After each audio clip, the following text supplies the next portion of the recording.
Before the jungle had a voice, before rivers learned to whisper to the sea, the world was a single breath of darkness. It pulsed in silence, endless and unbroken, like the slow heartbeat of something that had not yet begun to dream. Within that darkness, time was folded upon itself, and from its still center, a shimmer began to grow, not a flame, not a sound, but the first intention of light. From that quiet pulse came Awilix, child of balance, daughter of night. She did not arrive as a goddess of form or face, but as a subtle trembling within the dark, a vibration that brought silver to the edge of the void. The breath of the universe expanded, and her name spread like mist over unseen waters. The sky responded in gentle ripples, and the stars, those sleeping seeds of creation, stirred beneath her presence. She moved without motion, drifting through the newborn silence.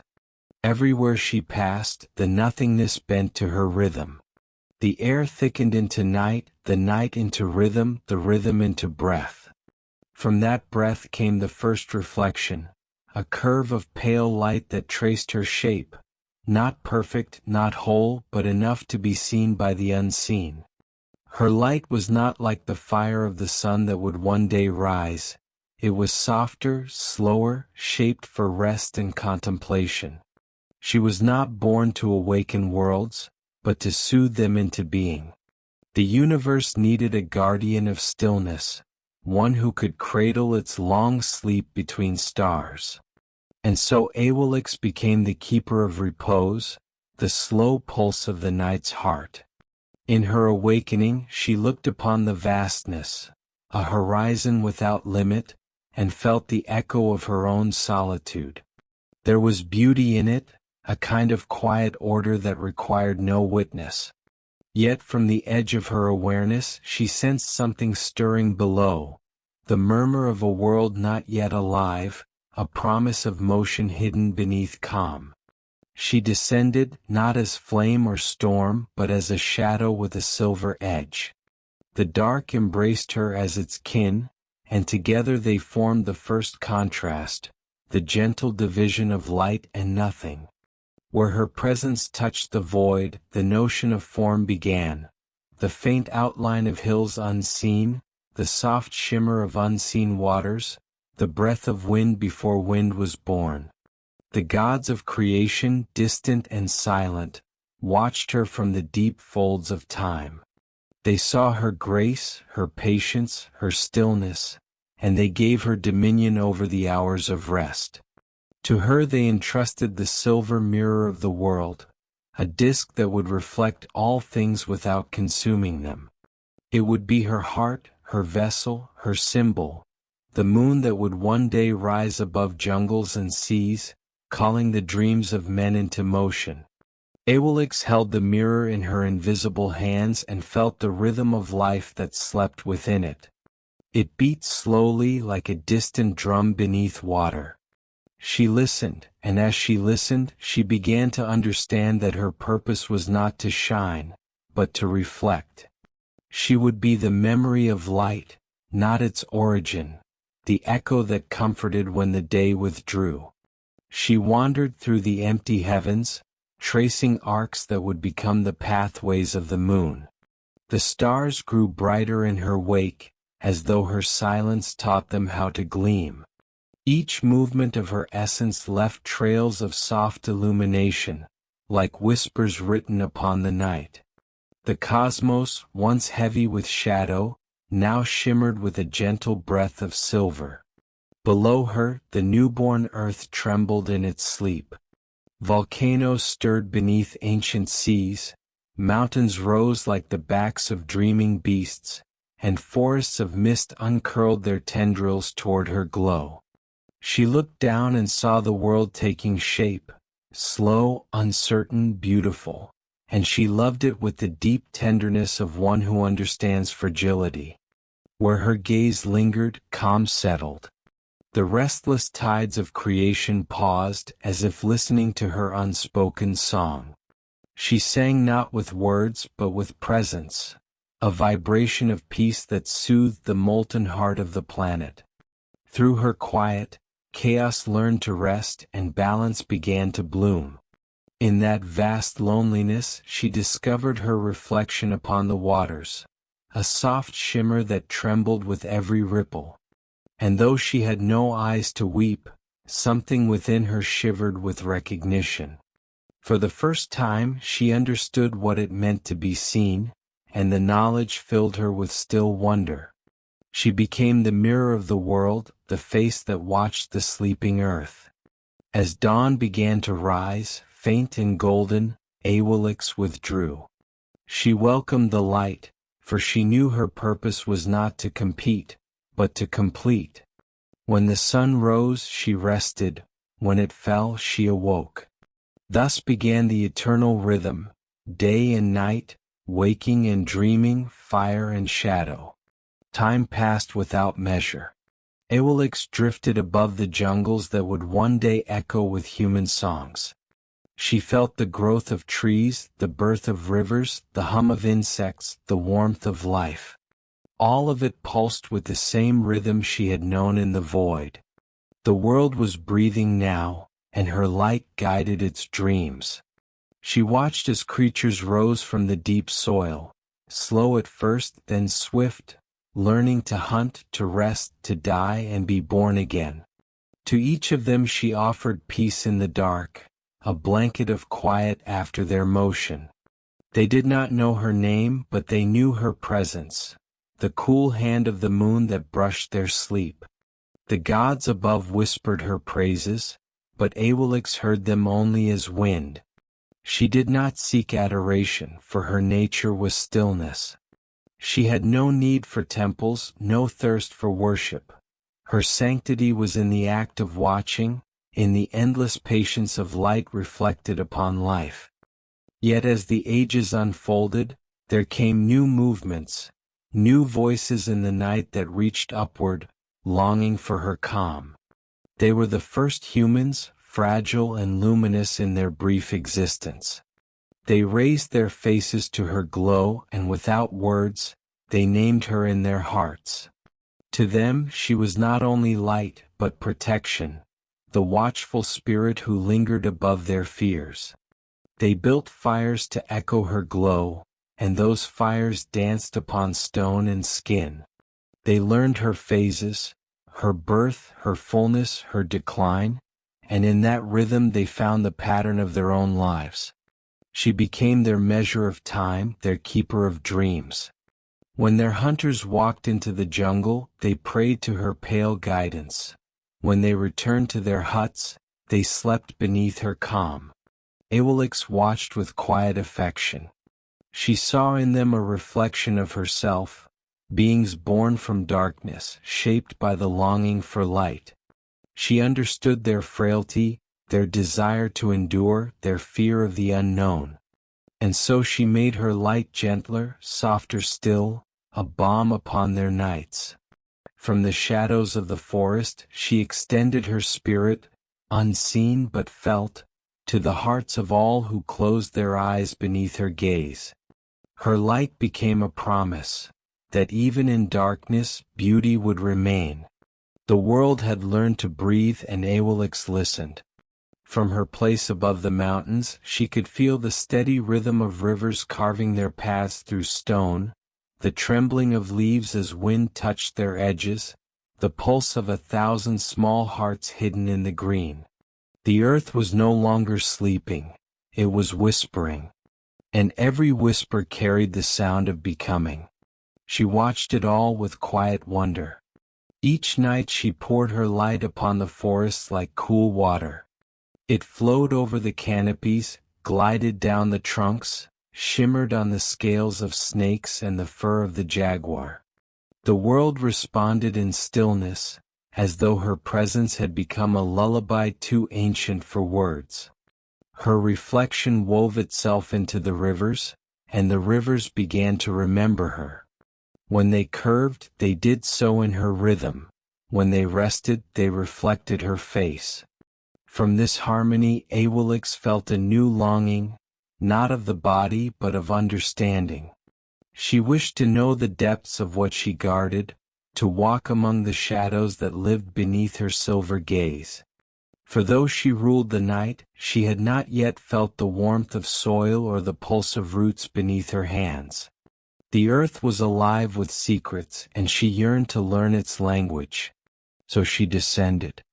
Not in thunder, not in flame, but as a breath that passed between the stars and fell gently upon the crown of the jungle. Her form, once boundless, softened into the shape of wind. She became a shimmer among branches, a sigh among the orchids, a reflection on the eyes of creatures who watched her unseen. The night welcomed her as its kin. Owls turned their faces to follow her light. The jaguar, lord of the underbrush, paused in his silent walk, feeling her presence move across his fur like mist. Even the insects, countless, tireless, eternal, shifted their hums to the rhythm of her descent. The jungle became a cathedral of murmurs, and every leaf bowed in slow reverence. Awilix touched the earth for the first time. The soil was cool and damp, rich with the breath of rain and decay. Beneath her feet, roots coiled in patterns older than stars.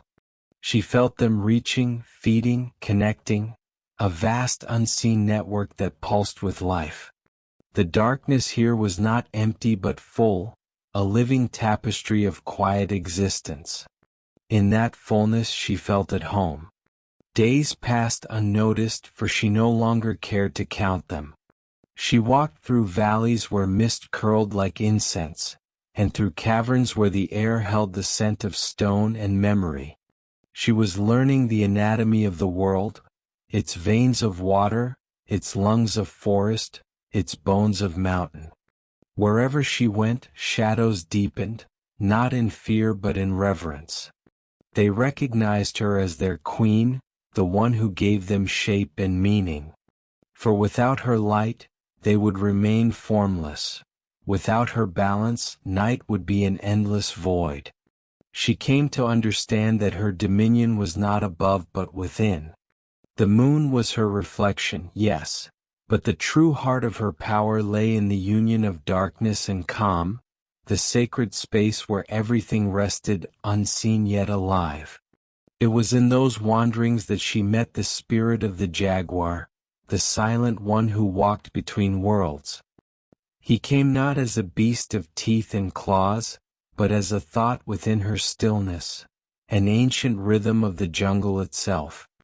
His breath was the breath of night, his eyes two mirrors of gold and shadow. He circled her presence, recognizing in her the essence of moonlight. And she, seeing him, recognized her counterpart, the guardian of movement beneath stillness, the hunter of silence. Together they walked, not as master and servant, but as mirrors of balance, predator and peace intertwined. Under her influence, the jaguar learned to move more silently than ever before. His hunts became rituals of grace, his roars echoes of creation's first hum. To the people who would come long after, he would be her sacred symbol, the night sun, the embodiment of her watchful power. Awilix, in turn, found in him a companion to her solitude. Through his golden eyes, she saw the living pulse of the forest. She saw death and renewal, hunger and satisfaction, all cycling endlessly without cruelty. It was balance made flesh. And she understood that even destruction could be serene when born from harmony. Together they wandered the dark forests and riverbanks, tracing the paths of constellations reflected on the water.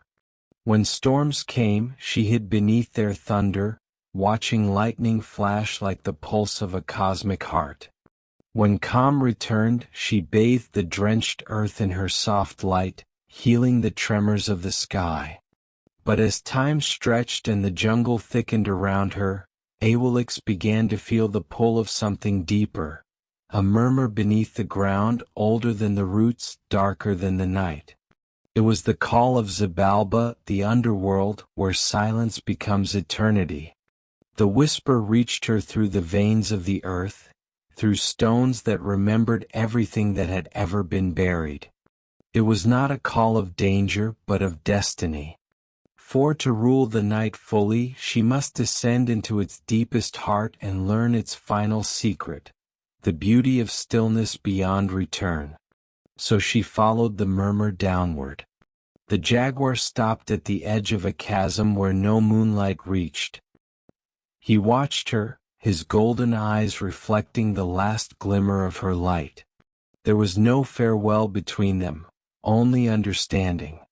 The hunter would remain above, guarding her realm of forests and stars, while she would journey below, to master what even light could not touch. Awilix descended into the heart of the earth. She moved through tunnels carved by ancient water, through caverns where the air itself seemed to hum. The darkness grew denser, richer, almost tangible, as if it wanted to cling to her, to taste her light. But she was not afraid. Darkness was not her enemy, it was her own reflection, the deeper half of her being. The deeper she went, the quieter the world became. Even thought began to dissolve, replaced by the steady rhythm of her own essence. She felt herself stretching, diffusing, becoming part of the vast blackness around her. Time lost meaning. There was only descent, only surrender, only peace. At last she reached a great cavern, silent, endless, filled with a faint blue glow that seemed to come from nowhere. This was the threshold of Xibalba, the place where the souls of men and gods alike faced their stillness. Here shadows had memory. Here silence spoke in shapes. Awilix stepped into that eternal quiet, and the underworld recognized her. The air itself bowed, and the walls pulsed faintly with her reflection. She did not claim the place, for she knew it was not hers to rule, it was hers to understand. And so she waited. In that endless night, she allowed herself to dissolve completely, becoming one with the realm she had come to know. She breathed its silence, drank its stillness, and found that even in death there was calm. When she emerged again, she was changed. Her light was no longer silver alone.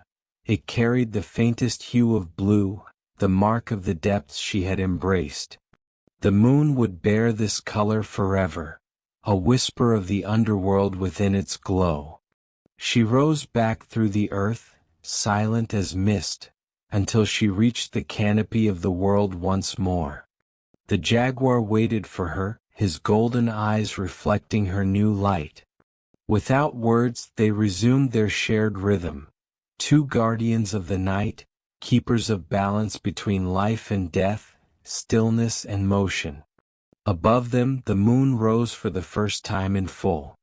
Its glow spilled across rivers and valleys, soft and endless. The jungle hushed. The stars stood still. And for a moment, even the gods paused to listen to the quiet song of Awilix, the goddess who had descended into the heart of darkness and returned not with fear, but with peace.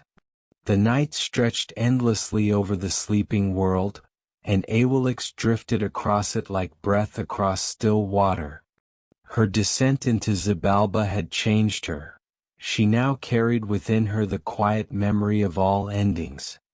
Her glow was deeper, softer, not merely silver but tinged with the faintest blue, the hue of tranquil sorrow. From her high place above the jungle, she could see the weaving of fate below. Time was no longer a line but a spiral, coiling and uncoiling through the lives of gods and mortals alike.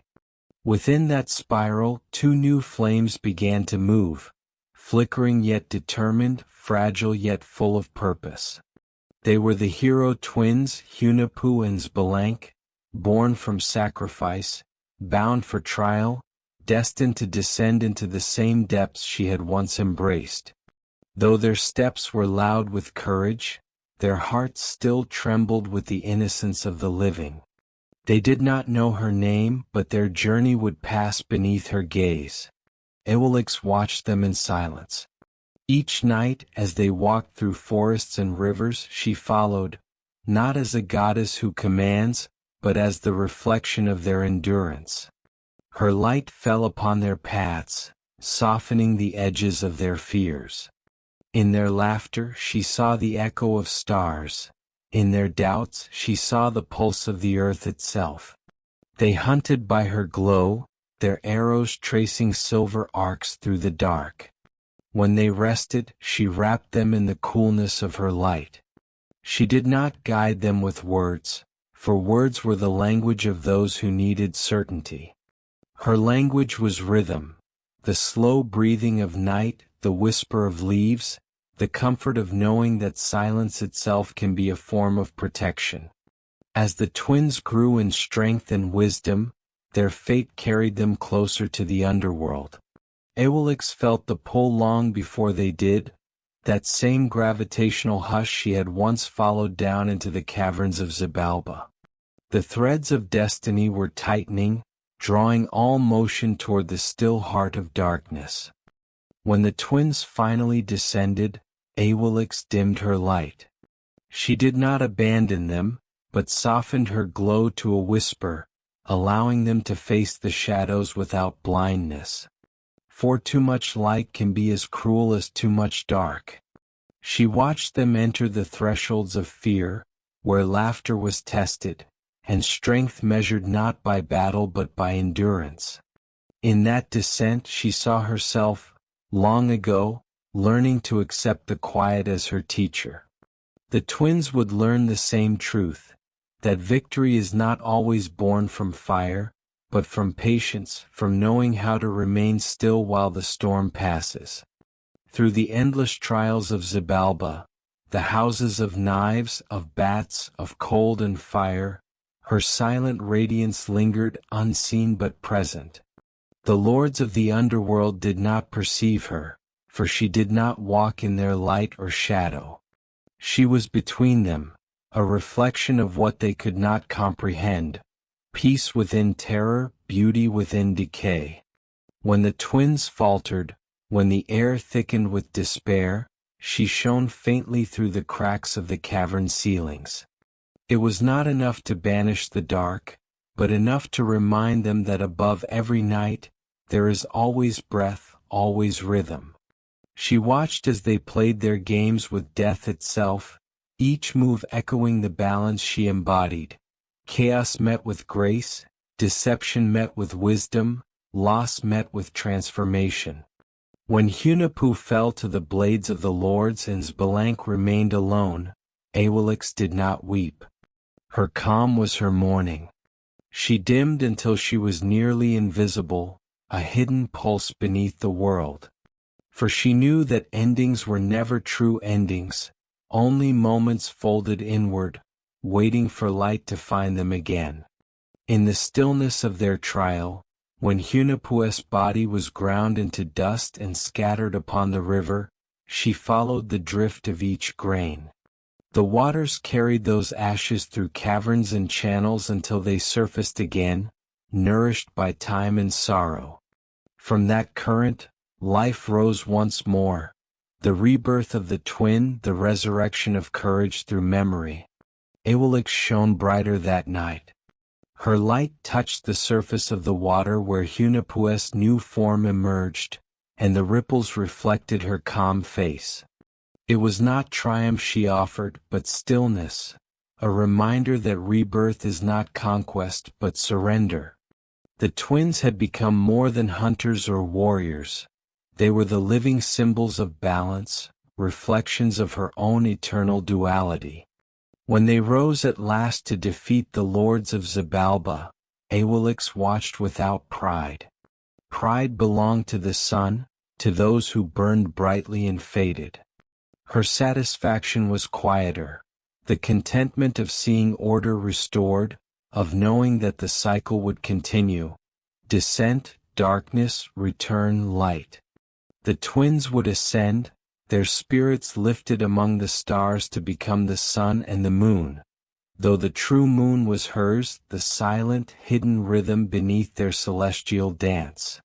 To them she gave her blessing, a thin veil of silver that would follow them forever through the heavens. The sun would blaze with their fire, but it would be her cool shadow that kept its light bearable. As ages passed and the memory of the twins became myth, Awilix remained.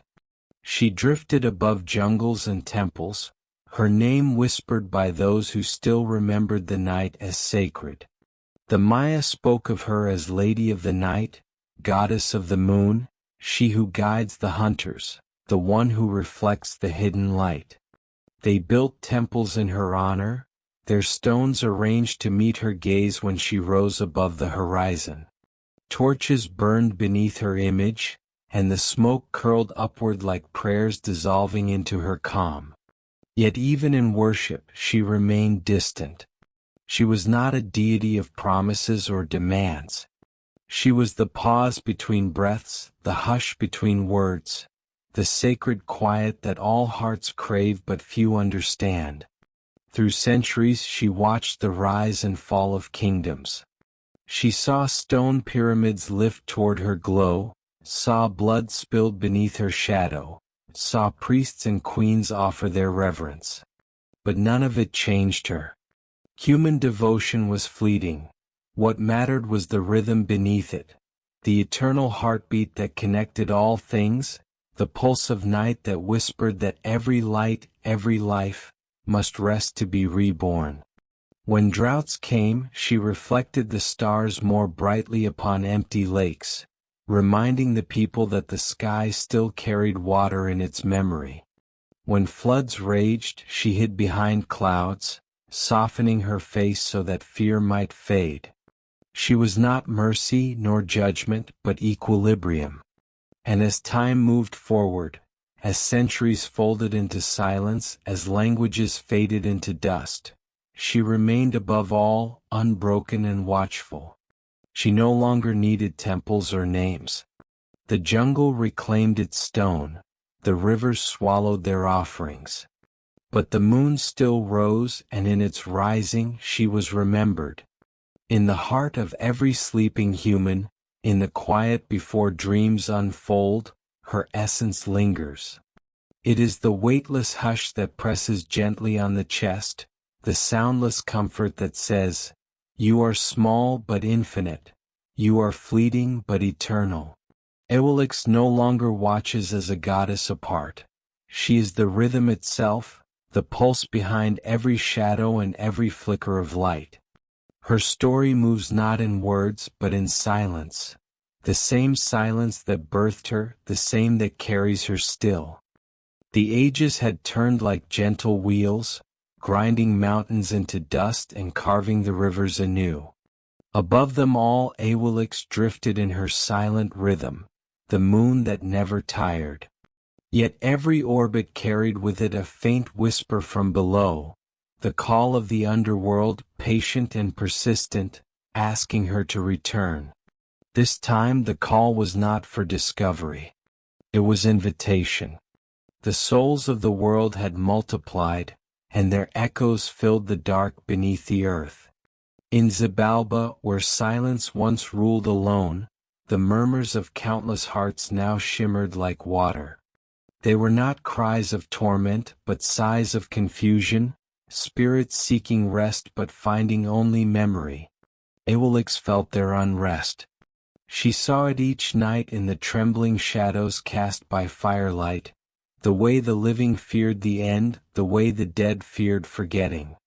Both worlds had become restless, each a mirror of the other. Balance had tilted again, and so the goddess of night prepared to descend once more. She did not fall. She drifted, folding herself through the layers of darkness like mist through fabric. The air of the underworld rose to greet her, warm and dense, humming with old songs. Each note was a remembrance, the breath of a hunter, the laughter of a mother, the heartbeat of a child, all suspended in timeless sleep. Awilix entered that dream as one enters water. The silence accepted her instantly. Her light, soft as exhalation, spread along the walls of caverns that had never known reflection. Stones glittered faintly, pools shimmered where none had before. The dead stirred, not in fear but in recognition. She moved among them slowly. Each spirit was a ripple in the black water, a form without shape, a sound without voice. They drifted toward her glow, not because she called them but because they remembered peace. Where her radiance touched them, their outlines softened, their restlessness dissolved. It was as if she were unweaving pain, turning grief into quiet breath. The lords of Xibalba watched from afar. They were the keepers of trials, the masters of illusion and dread, ancient as the first heartbeat of darkness. But even they were still beings of rhythm, and Awilix's rhythm was older than theirs. Her stillness reached them, a calm so vast it disarmed their cruelty. The underworld, once filled with trickery, began to sleep beneath her gaze. She did not speak to them, she simply existed, and her existence became understanding. The lords found their thoughts slowing, their hunger quieting, their own forms dissolving into the still air. They had never known rest, she gifted it without asking. As she walked through that realm of endless night, her glow reached the river that divides life from death, a broad, black current that carried souls toward forgetting.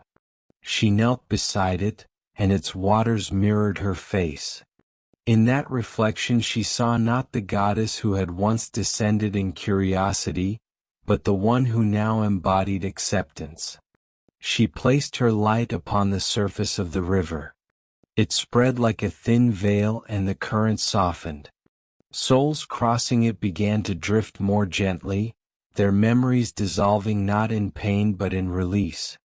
For the first time, the passage between worlds became a dream instead of a wound. Awilix remained there through countless cycles, neither living nor dead. She watched generations pass above her, the rise and fall of kings, the blooming and withering of jungles. Each death sent a ripple down to her, each birth a faint tremor of light rising upward. She came to understand that life and death were not two realms, but one breath inhaling and exhaling forever. When the dead slept deeply enough, they dreamed of her, a silver horizon rising beyond memory, a light without source. They called her by many names in those dreams: the gentle one, the second dawn, the mother of silence. But she answered to none, for she had become the dream itself. In the stillest part of Xibalba there was a cavern vast as night, its ceiling veined with glowing minerals like constellations frozen in stone. Here Awilix built no throne, only stillness. Her presence made the air shimmer as though the moon itself had settled underground. The souls who lingered longest came here to dissolve, to surrender the last thread of longing, to become one with the rhythm she sustained. Sometimes in the world above, shamans who sought the truth of endings would feel her there. In trance they would descend in vision to her cavern of light. They would see the moon beneath the earth, inverted and luminous, breathing calmly. And when they returned, they would tell the living that death was not darkness, but sleep within her arms. Awilix never left that place entirely again. When the moon rose above the jungles, part of her still dwelt in the sky. When it waned, part of her lingered below. The waxing and waning were her breath, ascent and descent, presence and withdrawal, the eternal reminder that all things move between being and rest. In time, even Xibalba forgot its cruelty. Its halls became quiet, its rivers slow. The old lords sank into their own reflections and found peace. The underworld no longer devoured, it dreamed. And at the center of that dream, Awilix watched, her calm unbroken. She had transformed the last darkness. There was nowhere left for fear to live. Above her, the world continued its endless motion, wars and harvests, songs and silences. The living no longer knew her name as they once did, yet each night they looked upward and their hearts softened. That softening was her gift, the unseen thread that bound the realms together. And so she remained, both moon and memory, guardian of endings and beginnings alike. To the dead she was the last light, to the living the first peace. Between the two she drifted, ceaseless and still, the embodiment of rest in a world that never stopped turning. The centuries turned without sound. Empires rose like mist and vanished before dawn. The jungle reclaimed the stones of its temples. Rivers forgot the names once carved along their banks. Yet through it all, the moon continued her slow, patient course, never hurried, never lost. Awilix no longer drifted between heaven and the underworld as two places. They had merged within her. Each breath of night contained both the stillness of Xibalba and the shimmer of the stars. She had become what the gods had only imagined, not a being but a rhythm. She watched the earth through veils of cloud. The voices of humankind had changed. Their prayers were no longer spoken in her tongue. Still, she understood their meanings, the murmur of the weary seeking rest, the quiet wish whispered into darkness before sleep. Every such breath reached her. Every silence that followed was her answer. The jungles below were different now. The old cities had turned to hills, the altars to moss. Yet in the soft light of her moon, animals still moved in the same ancient patterns. The jaguar still walked alone, silent as thought. The river still curved in her reflection. Time had altered forms but not rhythm. From her vantage she saw that nothing truly ends. Each death fed a seed, each fading star gave birth to another's light. The cycle that had once seemed vast and mysterious was now simple, complete, and endless. She was its pulse, not beginning nor end but the quiet between. Awilix felt no loneliness anymore. She was in everything that rested. In the hush before dawn, she lay across the horizon like a memory of peace. In the deep sea, she shimmered as silver veins beneath the waves. In the eyes of sleeping creatures, she lingered as the last image before dream. When storms rose, she hid her face so that mortals might know contrast, the comfort of her return after turmoil. When the sky cleared, she brightened slowly, teaching patience to those who waited. She had become the teacher of pacing, the voice of calm woven through all change. In the far reaches of the cosmos, where new worlds were still forming, fragments of her light traveled outward, the soft radiance of equilibrium carried by dust and silence. Wherever those fragments settled, moons began to form. Each was a reflection of her essence, guardians of sleep circling their living worlds, holding the darkness in tender balance. Thus Awilix became not a single goddess, but a principle of the universe, the gentleness within motion, the echo that softens creation's fire. Her story was no longer told in words, for words are born and die. It was told in the rhythm of orbits, in the rise and fall of tides, in the breath that every being takes before surrendering to rest. From that endless vantage she looked once more toward the heart of the night. The void that had birthed her pulsed faintly, calling her name without sound. She felt no fear. She was the void and the void was peace.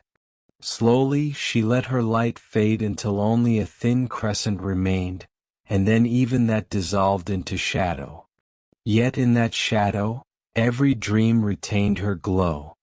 The world turned, cradled by the rhythm she had left behind. Somewhere in the forests of a later age, a lone traveler looked up at the sky and saw the moonless darkness shimmer for an instant, as if a memory had smiled across time. He could not name what he felt, but his heart slowed, his breath deepened, and sleep came easily. That too was Awilix, and so her presence endures, not in temples or offerings, but in the serenity that touches all things when they surrender to stillness.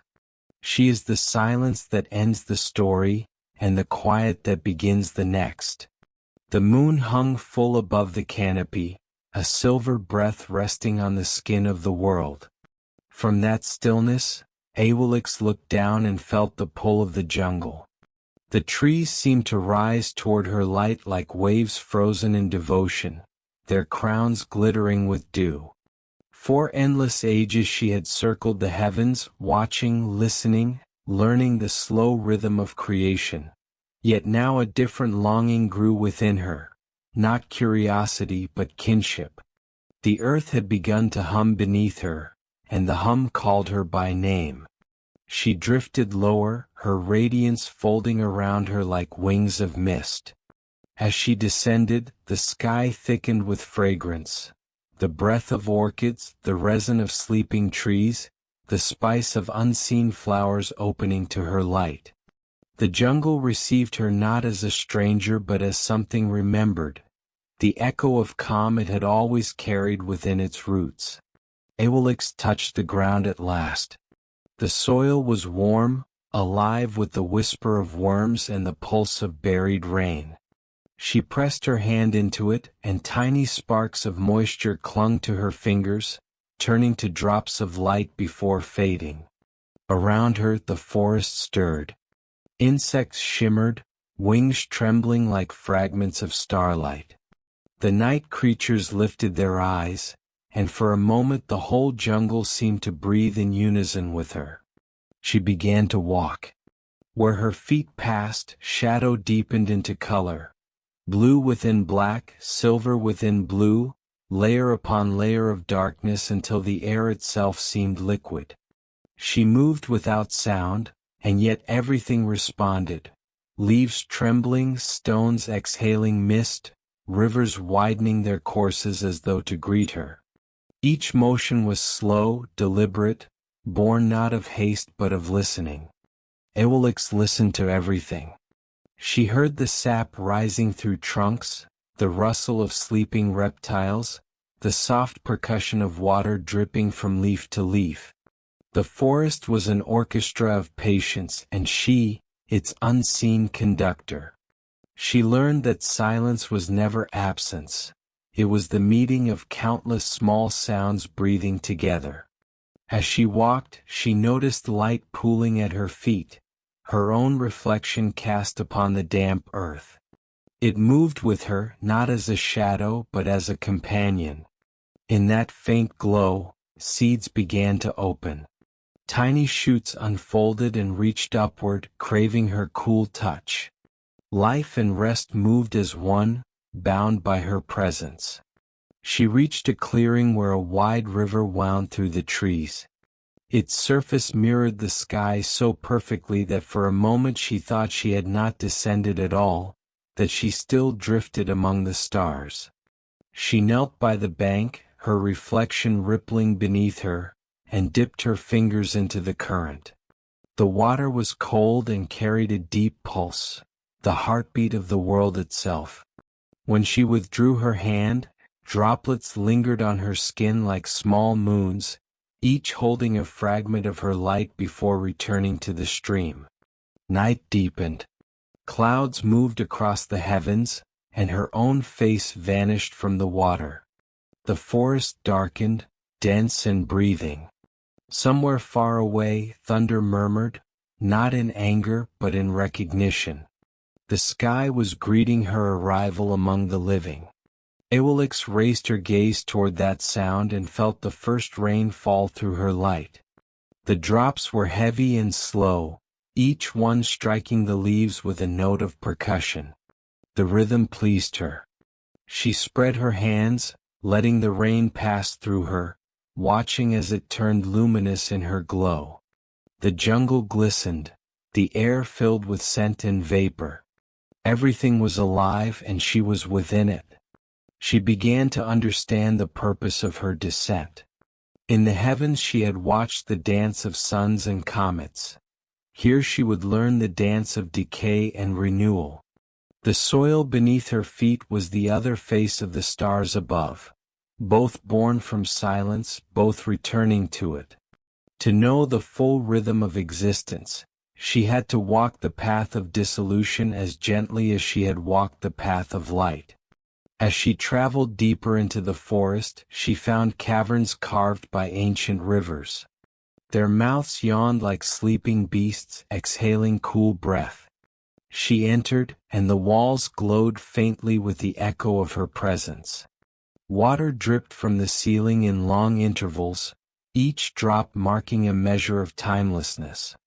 Inside one cavern she saw shapes traced by minerals, spirals, circles, lines, patterns that reminded her of the orbits she once traced across the sky. The earth, too, remembered her rhythm. Even in darkness, it had mirrored her.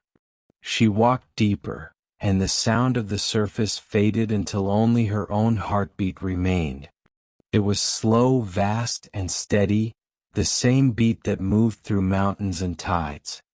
She realized then that her heart was not separate from the world's. It had always been the same pulse, heard from different distances.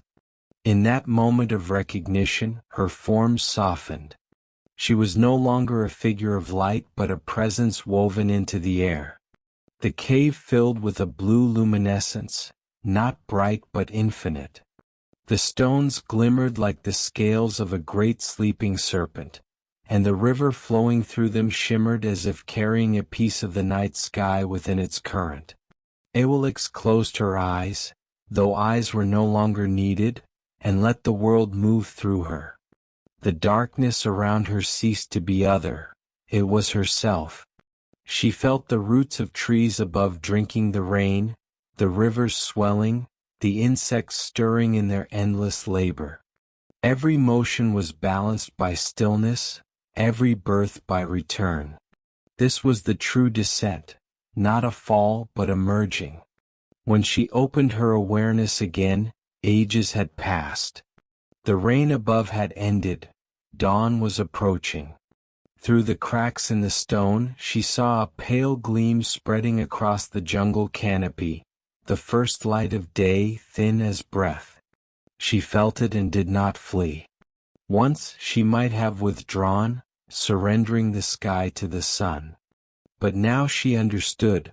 Dawn was not her rival. It was the continuation of her dream in another hue. She rose from the cavern, her body trailing vapor like silver smoke. The forest glistened beneath her, every leaf trembling with new color. The air smelled of renewal, of endings softened into beginnings. She had descended as moonlight, but she emerged as the quiet between day and night, the twilight that holds both. For a long while she lingered on a cliff above the river, watching mist rise in spirals toward the brightening sky. The sun was lifting beyond the horizon, gold upon blue, yet her presence remained visible, a pale disk fading slowly, gracefully, refusing to vanish completely. She allowed herself a final look at the world before day claimed it. The animals stirring, the forest breathing, the rivers reflecting her memory. Then she turned upward, rising through layers of warmth and light until the heavens opened around her again. From above, she could see where she had walked, thin silver traces winding through the jungle like veins of metal. They would fade soon, swallowed by vegetation, but their rhythm would remain, a quiet pulse within the heart of the earth. Awilix returned to her place among the stars and rested there, watching the morning unfold. She did not feel separation anymore. The world below and the sky above were the same breath exhaled in two directions. She had descended not to rule but to remember. And in remembering she had completed the circle of her being. Night returned before long, sliding over the horizon like a sigh. From the sky, Awilix watched the world she had touched, and saw how her silver traces had already blended into the living green. The forest had absorbed her as it absorbed rain. That pleased her. The goddess of stillness desired no monuments, only remembrance through rhythm. But something new stirred beneath the canopy, a pulse deeper than wind, older than river. The jungle was dreaming, and she longed to listen again. She lowered herself once more, slowly, until her light brushed the treetops. The air was thick with the smell of earth cooling after sun. Fireflies drifted upward like fragments of her own reflection, small moons rising from the grass. Their glow was brief, yet together they formed constellations that mirrored the sky she had left. In their fleeting lives she saw herself, light existing only to make darkness gentle. She moved among them without disturbing their flight. Wherever she passed, the air grew cool and patient. Frogs stilled their songs, serpents paused mid-motion, and even the restless wind settled as if to rest in her presence. The night expanded around her like a held breath, content not to release. In that quiet, she felt again the rhythm of water beneath the ground. It called softly through the roots, a subterranean song, the same that had drawn her before. She followed it northward, deeper into the jungle's heart, where the land began to fold and rise. Hills became cliffs, and cliffs hid openings into stone. The path led her to another cavern, vast and resonant, its mouth veiled by hanging vines and the glitter of falling dew. She entered. The air inside was cool, older than memory. Her light spread across the walls, revealing ancient carvings. Spirals, jaguars, moons, and shapes of women whose faces were turned toward the sky. The marks were faint, softened by time, but they still breathed with intention. The people of ages past had known her here. They had traced her rhythm into stone so that the earth itself would remember. Awilix placed her hand upon the carvings. The rock answered with warmth, the lingering echo of worship. For a moment she felt the presence of those who had once knelt here. Their breath, their trembling awe, their fragile faith. They were gone, yet their devotion remained woven into the minerals, a fossilized prayer. She withdrew her hand and continued deeper. The cave opened into a chamber filled with water so still it seemed to hold the night within it. Her reflection floated there, pale and endless, and around it swam blind fish glinting like silver leaves. When she stepped onto the surface, the water held her as if it recognized its origin. She walked across it, leaving ripples that shimmered for a long time before fading into rest. At the far side of the pool, the rock descended into darkness. She followed, feeling the weight of the world above pressing down like a heartbeat. The descent was slow, measured, not a fall, but surrender. Each step took her farther from the realm of breathing creatures and closer to the deep hush that lies beneath all sound. There she met the first guardians of shadow. Spirits shaped by centuries of silence. They did not speak, for she was their language. They drifted around her like smoke, their forms shifting between animal and element, part jaguar, part wind, part thought. They watched her with the curiosity of darkness meeting its reflection. Awilix inclined her head in acknowledgement. She felt no need to command, presence was enough. The spirits parted, creating a passage that descended still farther. The air grew heavy, saturated with memory. Here lay the threshold between the living night and the sleeping world below. She crossed it without hesitation. Beyond, the cave widened into vastness. The ceiling disappeared, swallowed by shadow. Columns of rock rose like frozen pillars of smoke. Pools glimmered faintly with her borrowed light. It was a cathedral of silence, built not by hands but by the patient labor of time. In every drop of water she heard the echo of millennia, each one a heartbeat of the planet. Awilix stood at the center and closed her eyes. The darkness pressed gently against her, testing her boundaries, searching for resistance. Finding none, it flowed into her and she into it. The union was effortless. Light and shadow folded together until there was no distinction. She became the equilibrium itself, not a goddess standing within the cave but the cave breathing through a goddess. Outside, the world continued to turn. Rain fell, rivers swelled, leaves unfurled. But down here, all movement slowed until even thought became a ripple on a sleeping sea. She understood then that this was the heart of the earth's dream, the place where all sound ends so that new sound can begin. In that realization she felt joy, subtle and endless. She had descended not to claim dominion, but to share rest with creation. The underworld was not a place of punishment, it was the cradle where all exhausted things came to lie down, and she would be their guardian. For ages she remained, measuring time only by the rhythm of dripping water. Her light dimmed and brightened with the turning of unseen moons. The spirits of shadow learned her calm, their edges softened, their hunger dissolved. What had once been restless became tranquil. When she finally rose again, the world above had shifted. Forests had changed shape, rivers found new courses, but her traces endured, the unseen pulse within every creature that closes its eyes at night and drifts toward peace. She emerged from the cavern like mist rising after rain, her glow renewed, her purpose clear, to be the balance that joins earth and sky, life and rest. The night deepened, and the air grew heavy with the perfume of rain-soaked earth. Somewhere far away, a jaguar called, its voice rolling through the jungle like thunder softened by distance. Awilix paused upon a ridge of stone and listened. The sound was not a challenge, it was recognition. The creature was announcing her return to the living world.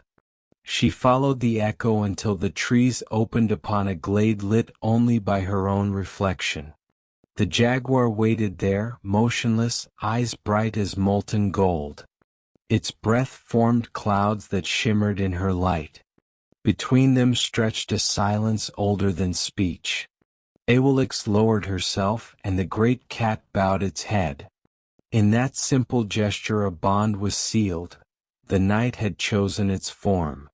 The jaguar would walk beneath her light as the living sign of shadow's grace, the motion hidden inside stillness.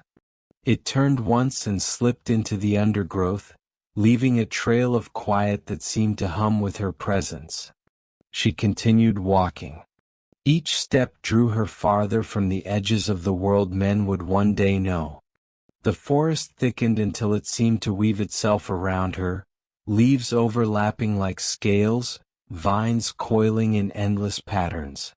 She did not need to see, the pulse of roots guided her. The ground was a map written in vibration. Hours or perhaps centuries passed. In her realm time no longer counted by suns and moons, but by breaths of the earth. She reached a region where the trees thinned and the soil turned to stone. Here, narrow fissures opened in the ground, exhaling cool air that smelled of minerals and forgotten rain. Each breath from below carried a note of song, low and resonant, as if the planet itself were dreaming aloud. Awilix descended again. The path wound downward in slow spirals, carved by water that had long since vanished. Her light touched the walls and woke the sleeping colors within, bands of blue and violet hidden in the rock, a subterranean memory of the sky. The deeper she went, the more the sound changed. The whisper of wind became the heartbeat of the world, steady, patient, endless. She came to a vast chamber whose ceiling disappeared into darkness. Stalactites hung like the fangs of ancient beasts, dripping a rhythm that matched her own. Pools of black water mirrored her glow, and in those mirrors she saw shapes moving, spirits of creatures that had lived and died, now adrift in the calm of the underworld. They were not lost, they were sleeping. Awilix waded into the nearest pool. The surface rippled, and the shapes gathered around her. They circled her in widening rings, their forms dissolving into light as they drew near. When their brightness touched hers, they settled, becoming part of the still water once more. Peace spread outward in waves that touched every corner of the cavern. Above, the world continued its ceaseless motion, but down here the pulse slowed. The goddess moved through the tunnels, her presence polishing the walls until they gleamed like bone. Wherever she passed, the uneasy murmurs of the deep fell silent. The underworld recognized her not as intruder but as memory returned. She reached a place where the rock opened into a hollow filled with faint blue fog. It was warm, alive with the scent of wet stone and ancient flowers whose seeds had drifted here ages ago. She realized she stood within the womb of the world. Around her, the air quivered with the same rhythm that had once birthed the stars. She knelt, placing both hands upon the stone floor, and felt it breathing. From that breath she drew strength. A pale glow rose from her palms, spreading across the walls in slow waves until the entire chamber pulsed with soft light. The glow climbed upward, through fissures and cracks, until it reached the surface. The jungle above shivered, its leaves caught the radiance and held it. For a single heartbeat the whole forest glowed from within, every root and branch illuminated by the memory of the moon. Then the light subsided, folding back into her, leaving behind only stillness. The world had received her blessing. Sleep descended upon every living thing. Birds resting on branches, serpents curling into hollows, rivers flattening into mirrors. Night had achieved its perfect balance. Awilix rose and began to move again, following the slow current of energy that flowed through the rock. It led her downward once more toward a depth where sound could no longer exist. There she found a narrow passage lined with crystals. They shone faintly as if her arrival had awakened them from endless dreaming. She brushed them with her fingers, and each one released a note so pure it seemed carved from silence itself. The notes joined together, forming a harmony too delicate for mortal hearing. It was the first music of the underworld, a lullaby for sleeping souls. Awilix let it fill her, and as it did, she understood her next task: to become the guardian of that music, to ensure that every creature who entered darkness would hear it and rest without fear. She lingered until the final tone faded into the stone. Then she turned and began the long ascent. The journey upward was not return but renewal. As she climbed, the air grew lighter, and distant sounds of rain reached her ears again. When at last she emerged from the mouth of the cavern, dawn had begun to bloom behind the hills. Her body shimmered, half light, half shadow. She paused, watching the horizon ignite in gold. For a moment she allowed the sunlight to touch her, to mingle with her own radiance. The two lights wove together, creating a color unseen by human eyes, a shade that contained both waking and dream. Then she rose back into the sky, leaving the forest bathed in dew and quiet wonder. That night, when the sun had completed its arc and slipped once more below the world, the moon rose brighter than it ever had. Its glow was no longer a reflection of another's fire but the memory of her descent, the promise that even in the deepest shadow there would always remain a pulse of gentle light, beyond the reach of dawn, When the air had cooled again and the first mist began to rise from the rivers, Awilix descended once more through the layers of sky. The world had changed slightly since she last touched it. Every return revealed a new pattern. She could feel the growth of leaves where there had been none, the shifting of stones along riverbeds, the quiet pulse of nests hidden within trunks. All life was movement, and yet each motion was guided by her stillness. She moved over the canopy in a slow arc, her glow folding through the branches like a tide.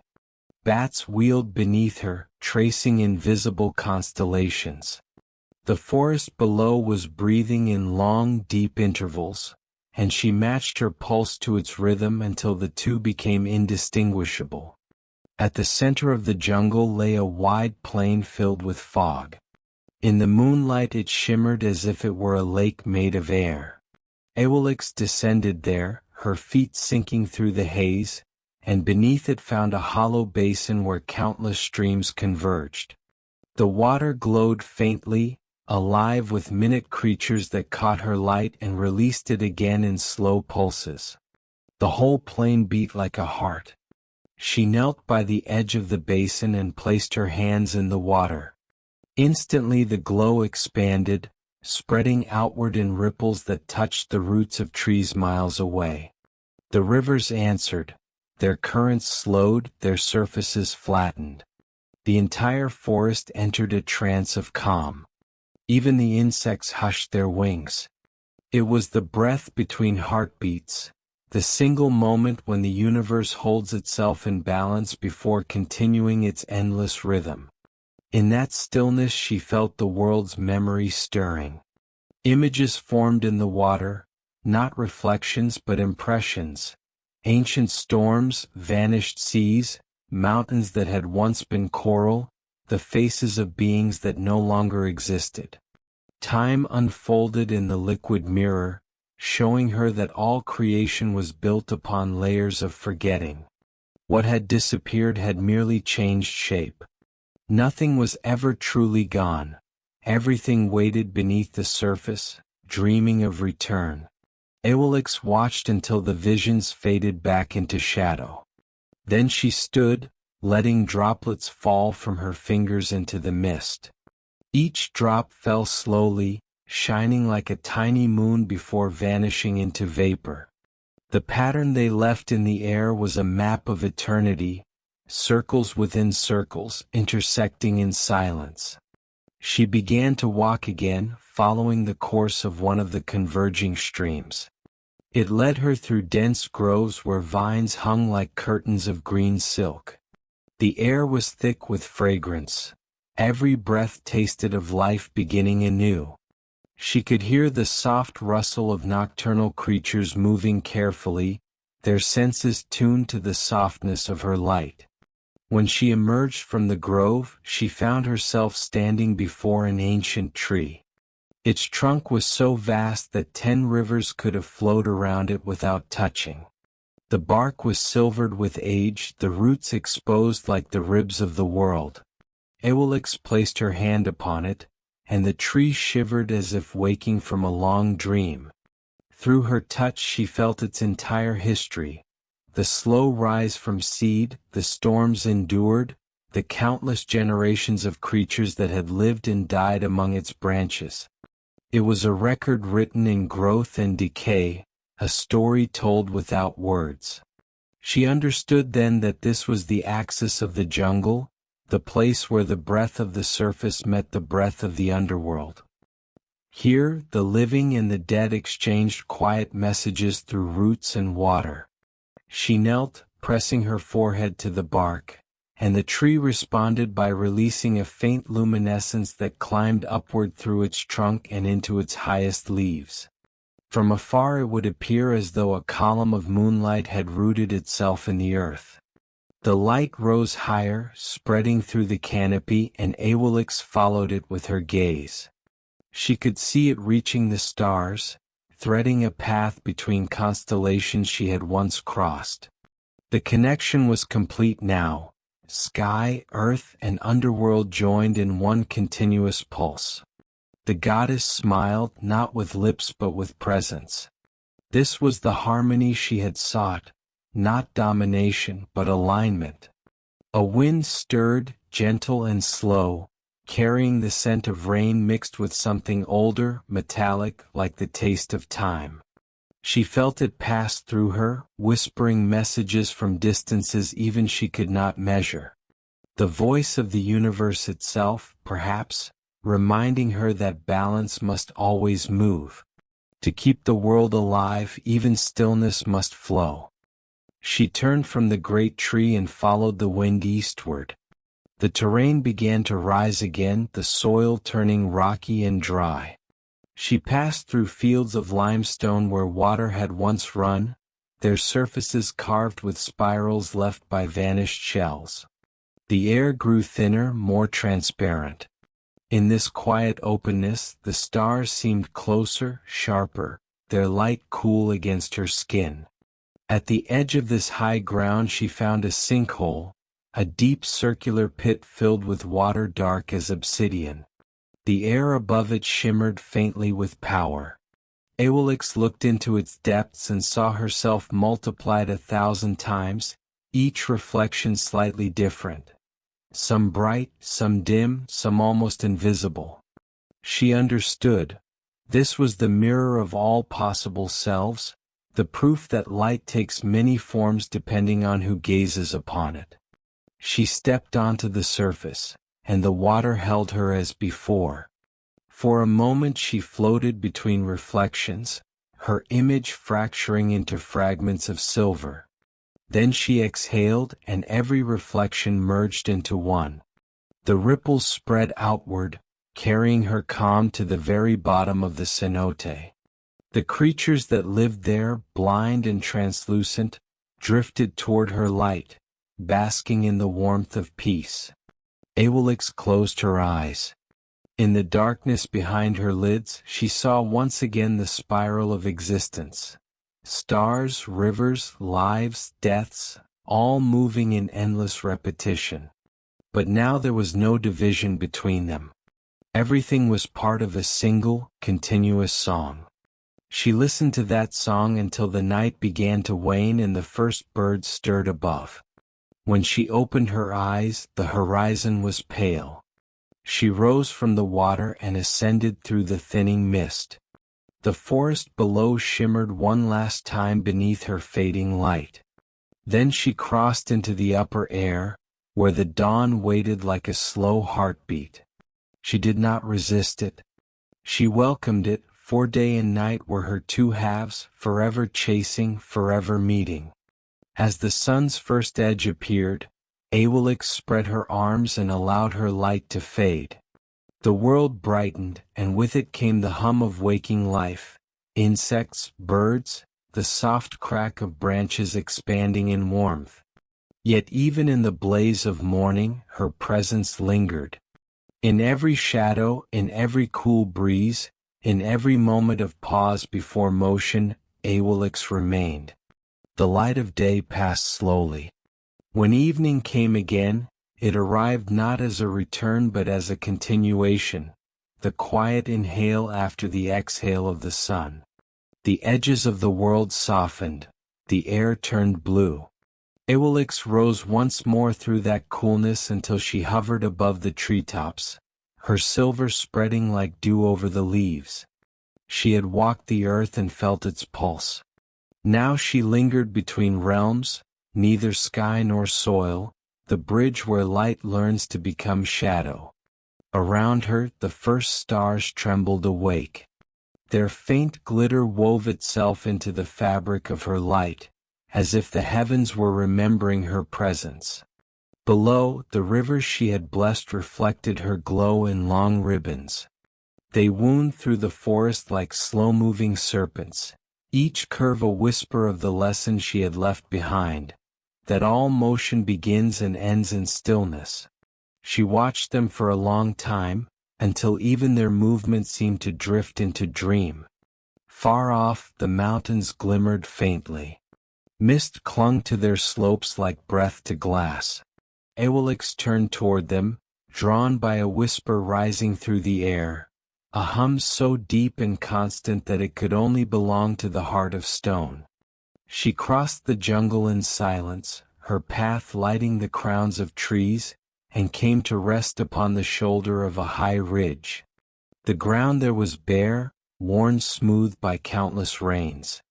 At its center yawned a narrow fissure that descended straight into darkness. From it came the sound she had followed, a long, slow vibration, neither voice nor echo, the very breath of the mountain. She knelt at the edge and placed her hand upon the rock. It trembled faintly, acknowledging her touch. The mountain spirit spoke not in words but in rhythm, a pulse that matched her own. She understood without thought. It was telling her of the fires below, the rivers of molten stone that moved unseen, feeding the roots of creation. It asked her to remember them, to carry their warmth into the cold expanse of night so that balance might endure. Awilix nodded. She pressed her palm to the stone until her light seeped into it. The vibration changed, growing softer, more measured, as if soothed by her calm. Deep within, the fire slowed its restless surge. The mountain exhaled a long, low sigh.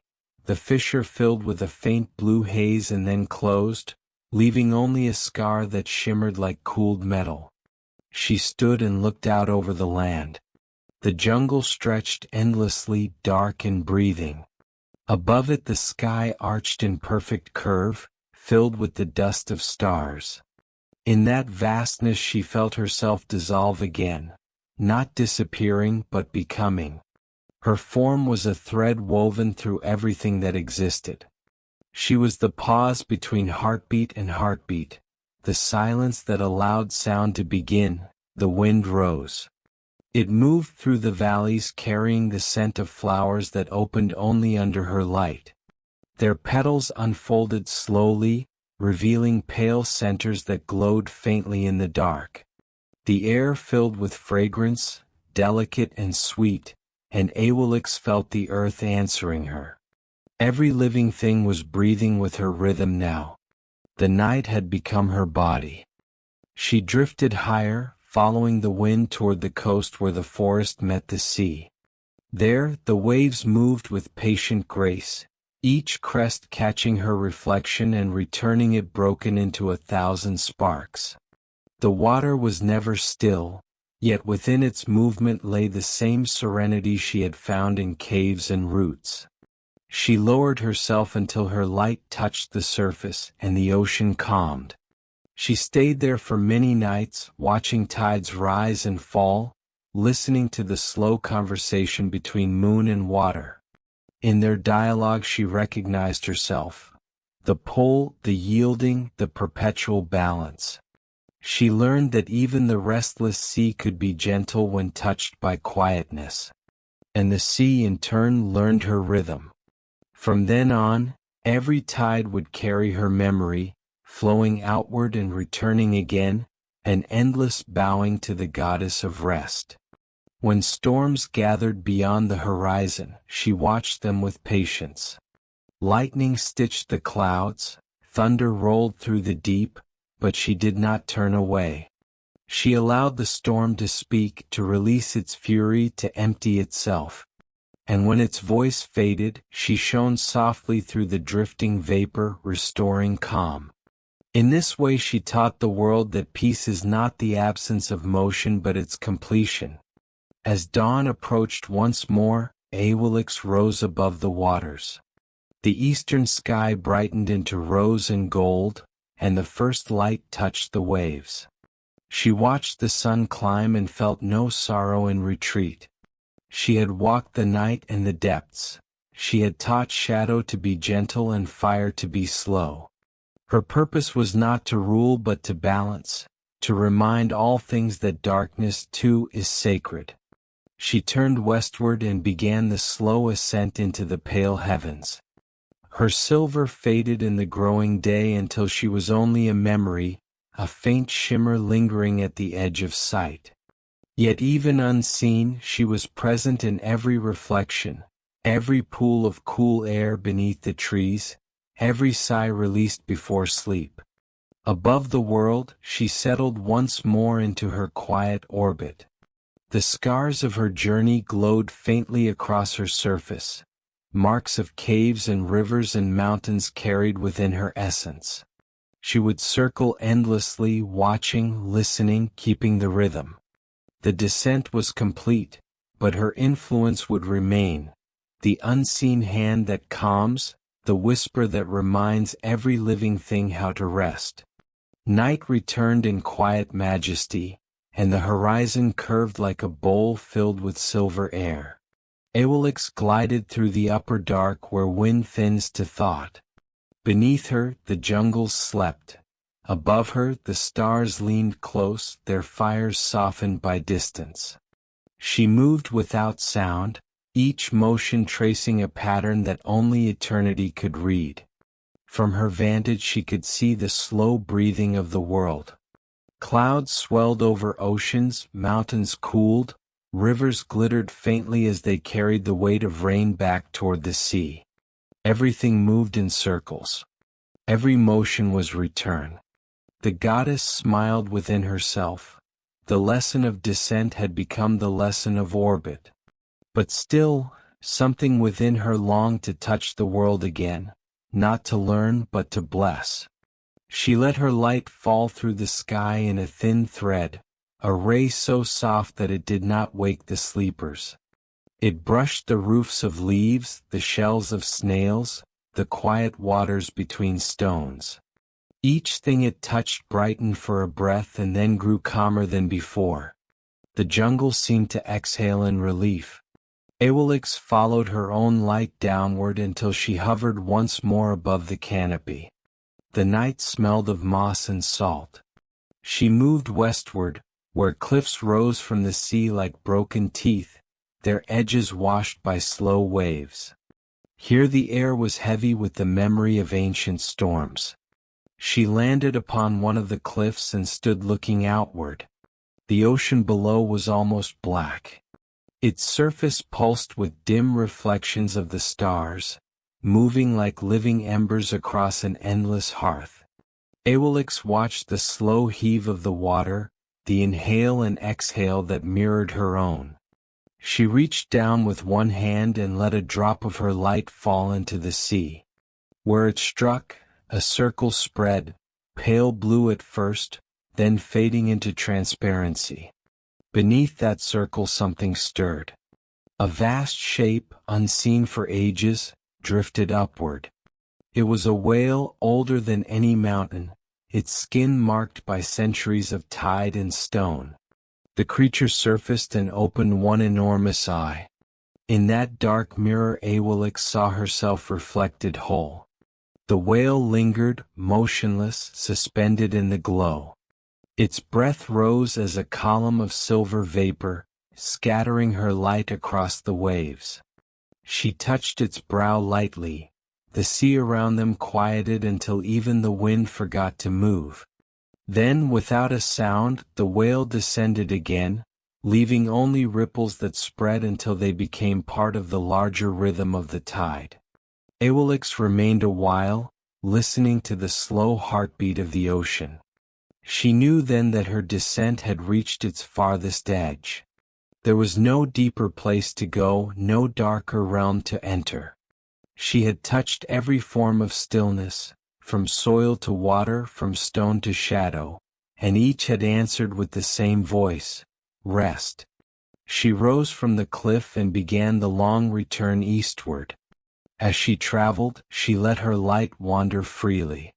It touched rivers, mountains, and plains. It slipped through the slits of sleeping huts where humans dreamed beneath woven roofs. It laid itself upon their faces, softening the furrows of worry and toil. The dreams that followed were slow and kind. For the first time she felt gratitude flowing upward from the living. Not prayers, not words, only the quiet warmth of peace received. It traveled through the air like the scent of flowers, and she gathered it within herself, weaving it into her own rhythm. The exchange was perfect. She gave stillness, they returned serenity. As dawn approached again, Awilix rose higher, lifting her glow above the thinning mist. The horizon bloomed with faint fire. She looked down once more upon the breathing world and whispered, not with sound but with light, that her descent was complete. Then she turned toward the heavens and let the sunlight wash across her face. Her light faded gradually, yielding to day. Yet in every shadow cast by morning, in every cool corner where brightness softened, her presence lingered. The world would wake, work, and struggle, and when evening came, her calm would descend again, binding everything once more into the great circle of rest. Above the rising sun, she drifted back to her eternal path. The marks of her journey shimmered faintly across her surface, unseen from below but remembered by the stars. The descent was finished, yet its echo would move forever through rivers, roots, and hearts, the silent promise that every fall returns to peace. When the world slipped once more into darkness, Awilix descended from the rim of the heavens like a drop of quiet thought.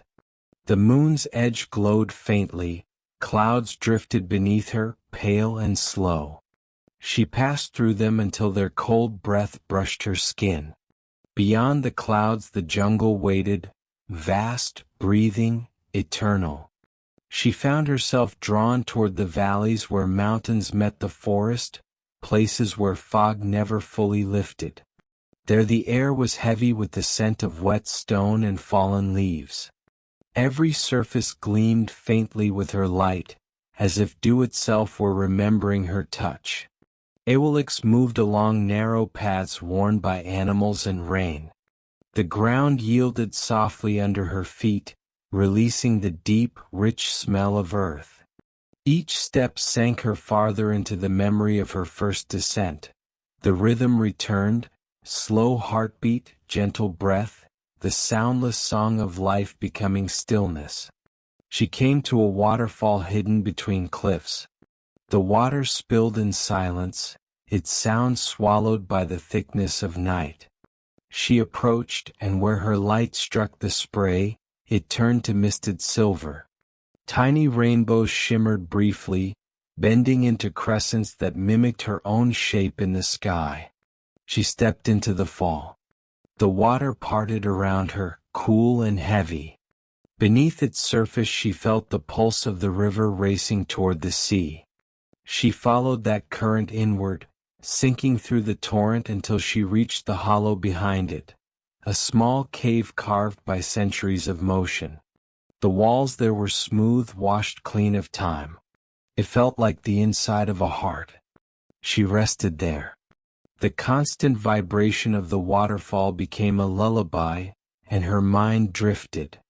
Images rose within her, the jaguar walking through moonlit leaves, the whale descending into darkness, the great tree glowing with the breath of stars. Each vision flowed into the next without boundary. She realized that her descent had never been a series of journeys but one continuous gesture, the night itself folding back into itself. When she stepped out from behind the fall, the sky had cleared. Stars glittered so densely that the heavens looked like a field of frost. She lifted her gaze and saw her own reflection among them, a faint disk surrounded by infinite lights. It reminded her that even she was but a particle of the greater stillness that holds all things. She rose into the open air. The forest spread below like a sleeping ocean. Fires from distant villages flickered along the rivers, tiny sparks of life clinging to the edge of the world. She drifted toward them, curious though she already knew their rhythm. The fires were warm, restless, mortal. They burned through the night and faded by dawn, leaving behind only smoke and memory. She loved them for their fragility. Hovering above one such village, she watched its people sleep. They dreamed beneath woven mats and the hum of insects. She touched each hut with a breath of light, enough to ease the dreams of the troubled and deepen the rest of the weary. Children stirred, then settled again, the elders' faces smoothed into calm. It was the simplest act of all her works, yet perhaps the one she cherished most. The gentle exchange between the divine and the human, unnoticed, unspoken, complete. Beyond the village, fields of maize shimmered faintly. The plants stood motionless, their leaves trembling only at the edges where wind brushed them. Awilix hovered above the crops and let her light spread. The dew upon the leaves turned to beads of glass, magnifying the moon. The earth itself seemed to sigh. Growth and rest, toil and reward, everything balanced in that single breath of silver peace. She continued her flight until she reached the coastline once more. The sea lay flat and dark, carrying the reflection of her light in long, trembling lines. She descended until her feet skimmed the surface and began to walk, each step creating a ripple that drifted outward until it disappeared. With every ripple she felt the world acknowledging her. Waves answering waves, silence answering silence. At the horizon, a faint glow hinted at dawn's approach. She turned eastward and watched it with serene acceptance. The golden light would soon rise and reclaim the sky, but she no longer thought in terms of loss or return. Day and night were the same breath drawn at different speeds. She had become their meeting point, the stillness that allowed both to exist. When the first thread of sunlight touched the sea, Awilix rose higher. Her light paled, fading into the blue that replaced her. The cycle continued as it always would. Yet somewhere within that eternal turning, she felt the quiet satisfaction of completion. She had descended into every shadow, touched every silence and found peace in each. The world was awake again, but her rhythm remained. In the hush between waves, in the pause before dawn birds began their songs, her essence lingered, a whisper telling the earth to rest, to remember, to breathe. When the last edge of night began to pale, Awilix rose once more to the upper air. The world below shimmered with the residue of dreams. Rivers glowed faintly, leaves carried dew like small mirrors, and every living thing breathed in the same quiet rhythm. She hovered there watching, her light thinning into morning silver. Her descent had carried her through soil and stone, through the secret veins of rivers, through the hearts of beasts and the slow pulse of roots. She had touched every hidden motion and found that all things, light, darkness, motion, rest, beat with the same heart. Now she understood. The purpose of descent was not to conquer but to join, not to rule but to remember.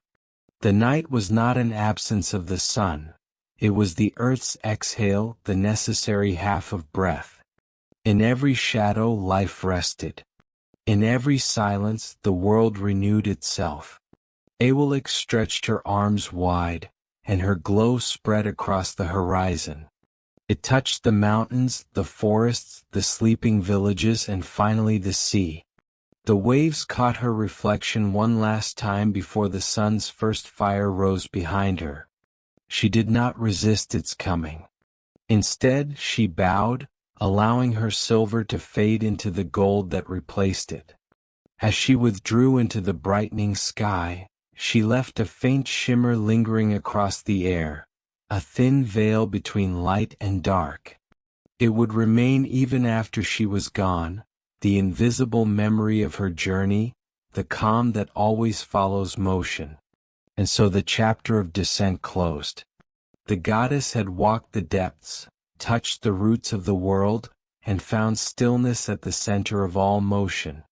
From now on, every night would carry the echo of her steps, and every dawn would rise more gently because of her.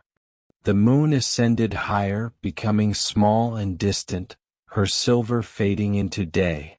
Yet her rhythm endured in everything that breathed, every creature that paused before sleep, every tide that retreated before returning again. She had become the pulse of rest, the shadow's heartbeat, the memory of calm. In the ages that followed, the world ripened beneath her gaze. New gods rose from mist and flame. New hearts learned to dream under her quiet light. Among them 2 brothers were born, spirits of play and cunning, destined to challenge the lords of the underworld and restore balance to the worlds above and below. From her high orbit, Awilix watched their lives unfold. She would not speak, for her voice was silence itself. Yet in every turn of fate, her influence would linger, the stillness guiding courage, the calm shaping destiny. Thus begins the next movement of her eternal song. A long age passed after the night of Awilix's descent. The jungle grew thick again.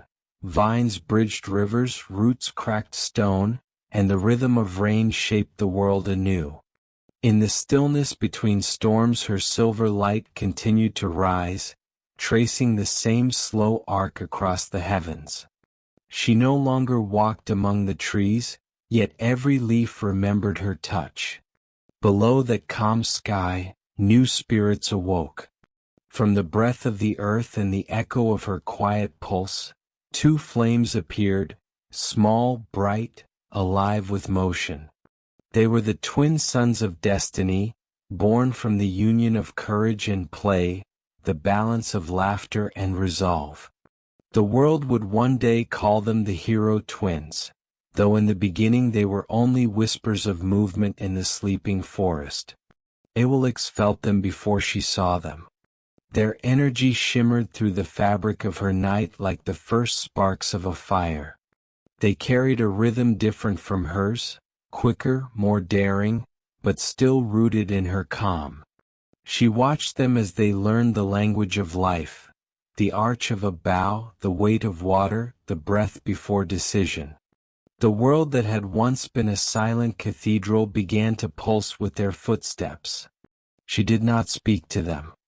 She had no words, only presence. When they ran through the dark, her light softened their path. When they rested, her glow shielded their dreams. Through her stillness they learned patience. Through her shadow they learned to see what brightness hides.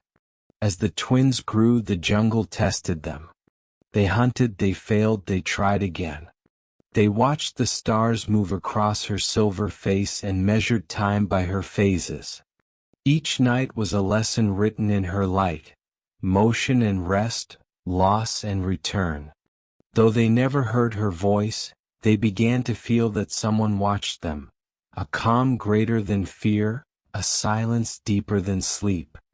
One evening, when the air was thick with mist and the world smelled of rain, the twins stood beside a river that shimmered with her reflection. They looked into its surface and saw the moon divided into trembling circles. One brother reached out to steady the image, but the water rippled and broke apart. They laughed, not knowing that their laughter reached her and echoed through the sky. For the first time in many cycles, Awilix felt something like joy moving through the stillness she guarded. That joy carried her awareness downward. She followed their journey as they wandered farther from the safety of forest and stream, drawn by dreams of challenge. The spirits of the earth, ancient and watchful, stirred in their passage. Old powers remembered movement. And deep below, in the realm of Xibalba, the lords of darkness turned in their sleep. Awilix's light dimmed slightly, preparing for what she knew must come. The balance she had created required testing.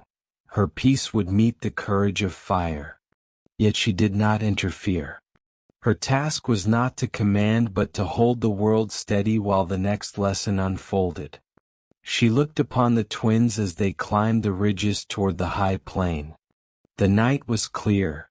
Every star burned sharp. Her reflection lay over them like a cloak, protecting but not restraining. Beneath that glow, they would make the choices that shaped the ages, the first steps of a path that led to darkness deeper than any cave she had ever entered. Awilix watched, silent and eternal. Her calm became the breath between their heartbeats. When one stumbled, she softened the ground. When one hesitated, her light flickered to mark the way. Yet she never claimed them. She let them move freely, knowing that freedom itself was part of balance.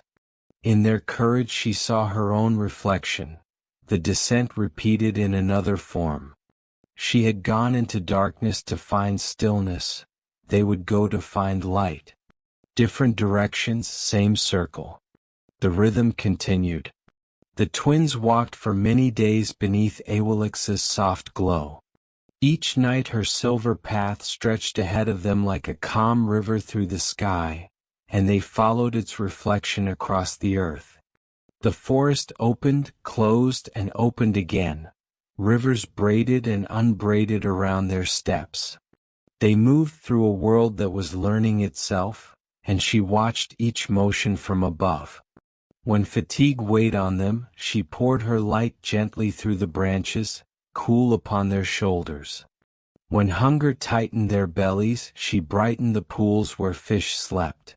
She never altered their course, only softened the edges of hardship, teaching them that persistence grows best beside gentleness.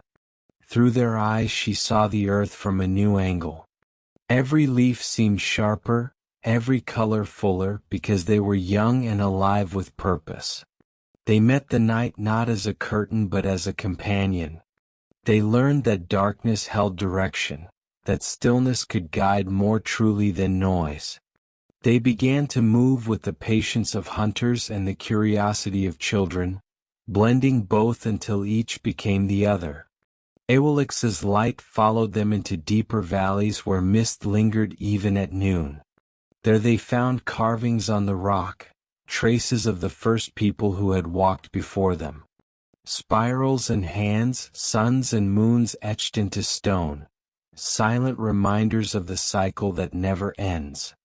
The twins traced those marks with their fingers and felt the same pulse that guided the moon above them.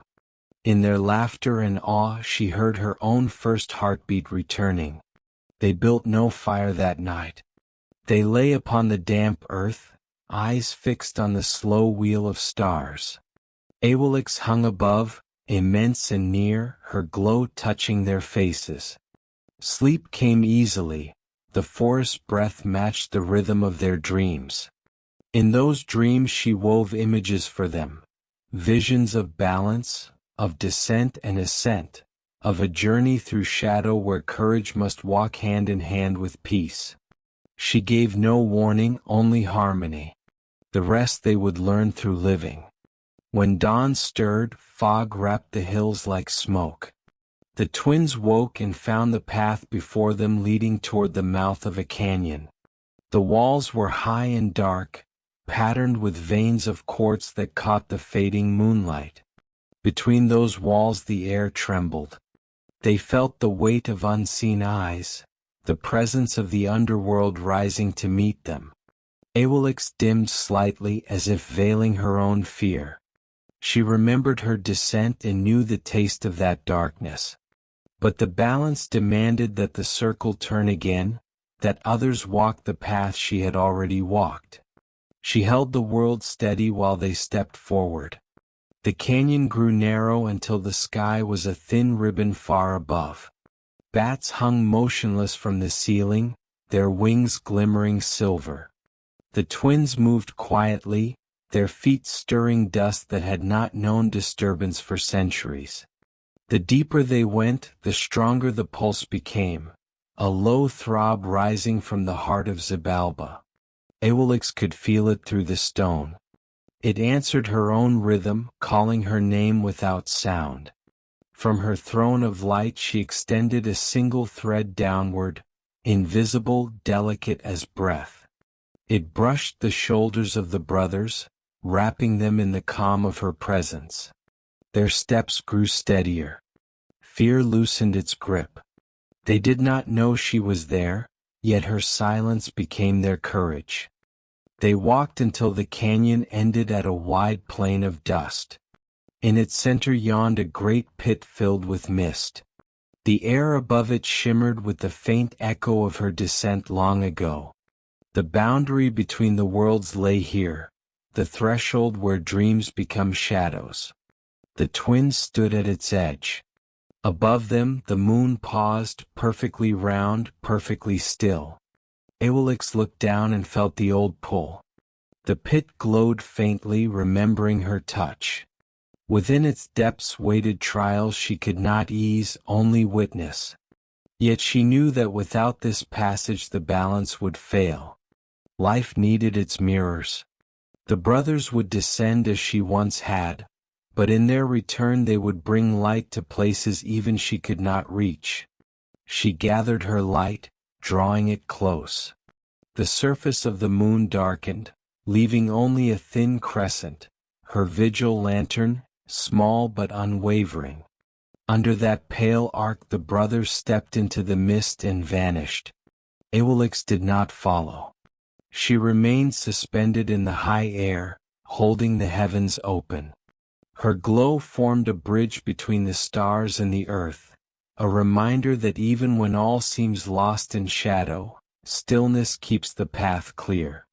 Darkness closed around the brothers as they descended, yet within that darkness a faint silver thread lingered. It was not enough to light their way, but enough to remind them that a way existed. Above them, the crescent of Awilix hung motionless, her glow stretched thin across the veil between worlds. She could not enter Xibalba again, but she could keep its gates open. The air in the underworld was heavy, damp with the scent of stone and old dreams. The twins walked through passages that twisted like the roots of ancient trees. Their steps stirred dust that had lain undisturbed since before the birth of sunlight. Each sound echoed, magnified by the emptiness until it became part of the deep heartbeat of the realm. Awilix followed their journey from above. Her awareness drifted through layers of earth, touching the faint tremors of their passage. She could feel the trials gathering around them, spirits waking, illusions forming. Yet she did not send her strength. Balance required testing. Light learns itself through shadow. Her task was only to hold the rhythm steady so that courage would not dissolve into chaos. Below, the brothers reached a cavern vast as a night sky. Pillars of basalt rose like black lightning frozen in motion. In the center of that space waited the first guardians of Xibalba, beings shaped from mist and memory. Their eyes glowed like coals in water. They moved without sound, their forms dissolving and reforming in every blink. The twins stood firm, though fear whispered at their spines. From the high heavens, Awilix watched their stillness. She remembered her own first meeting with the shadows, how she had entered without resistance, how peace had tamed the darkness. Now she saw that same lesson written in their posture, the steadiness that draws strength from silence. She sent a single pulse of calm downward. It was not light, not warmth, only rhythm. The twins' breathing matched it, their fear ebbed. The shadows around them faltered, uncertain before such serenity, and the trial passed like mist before dawn. The brothers continued deeper. The air thickened with water, the walls dripped constantly, each drop echoing like a clock. Awilix counted those drops, marking the time of their descent. She saw them cross the houses of cold and fire, where the balance of elements tested their endurance. She saw them face illusions of despair and laughter twisted into cruelty. Through it all her steady pulse remained, faint but unbroken. At last they came to a river black as obsidian. Its surface moved without sound, absorbing all reflection. Awilix recognized it. It was the same river she had once calmed with her touch, now restless again, waiting for understanding. The brothers hesitated at its edge. They could not see its bottom nor guess its depth. They looked upward, though no sky was visible. Yet they felt her presence, the silent assurance that stillness itself could carry them. They stepped forward together. The water accepted them, cold and heavy. For a moment they sank, then rose again, carried by unseen currents. Awilix's rhythm pulsed through the dark water, guiding them forward. When they reached the far bank, the surface closed behind them as if no passage had ever existed. The journey continued through chambers that shimmered with faint blue light. Here the air tasted of memory. Shapes of past lives moved through the walls like smoke. The brothers walked quietly, feeling the closeness of souls who had forgotten their names. Awilix watched them with tenderness. She had walked these same depths long ago, had seen these same wandering lights. Her calm wrapped them like a cloak, allowing the dead to rest as the living passed. At the center of the underworld, the brothers came before the lords of Xibalba. The air was still. The ground shone as if polished by centuries of footsteps. The lords sat upon thrones carved from darkness itself, their eyes bright and cold. They spoke without voices, their thoughts like waves pressing against the mind. The trials began. From her high orbit, Awilix could not intervene. The contest belonged to life and death alone. Yet she surrounded the world with her silence, ensuring that the balance would not break. She became the pause between each test, the moment in which choice could exist. The twins played their games with the lords, using cunning where strength would fail, patience where anger would destroy. Each time they triumphed, not by force but by understanding, her crescent brightened slightly. The lords of Xibalba began to waver. They had ruled through fear and confusion, but the brothers moved with the calm of moonlight, unhurried, precise. Awilix felt the rhythm of victory rising. The underworld trembled, its endless silence beginning to shift toward renewal. When at last the final challenge came, the sacrifice of one brother so the other might rise, Awilix dimmed her light completely. She could not bear to watch, yet she knew it was necessary. Death was not defeat, it was transformation, the same descent she had endured. She wrapped the earth in darkness so that sorrow could pass unseen. Moments later, light returned. The river stirred, the walls shivered with a soft hum, and life unfolded once more. The twins emerged changed, no longer hunters of the forest but embodiments of balance itself. One carried the flame of day, the other the cool reflection of night. Together they rose through the caverns, leaving the shadows cleansed in their wake. Awilix brightened as they approached the surface. Her crescent widened until it filled half the sky, welcoming them home. When they stepped into the open air, dawn was waiting. She lingered above them, her silver fading into the sun's first gold, and in that merging the world found its new rhythm. Day and night, courage and calm, motion and stillness. The circle was whole again. When the brothers emerged from the depths of Xibalba, the air of the world greeted them like a new birth. The forest glistened with dew, and every leaf trembled as though the earth itself had drawn a deep breath after an age of holding it. Above them, the moon hung full and steady, Awilix, the silent witness, her light soft as forgiveness. They paused at the mouth of the cave, eyes adjusting to the sky. One carried the heat of dawn upon his shoulders, the other the shadow of stars in his gaze. Between them stood a balance so perfect that even the wind seemed afraid to move.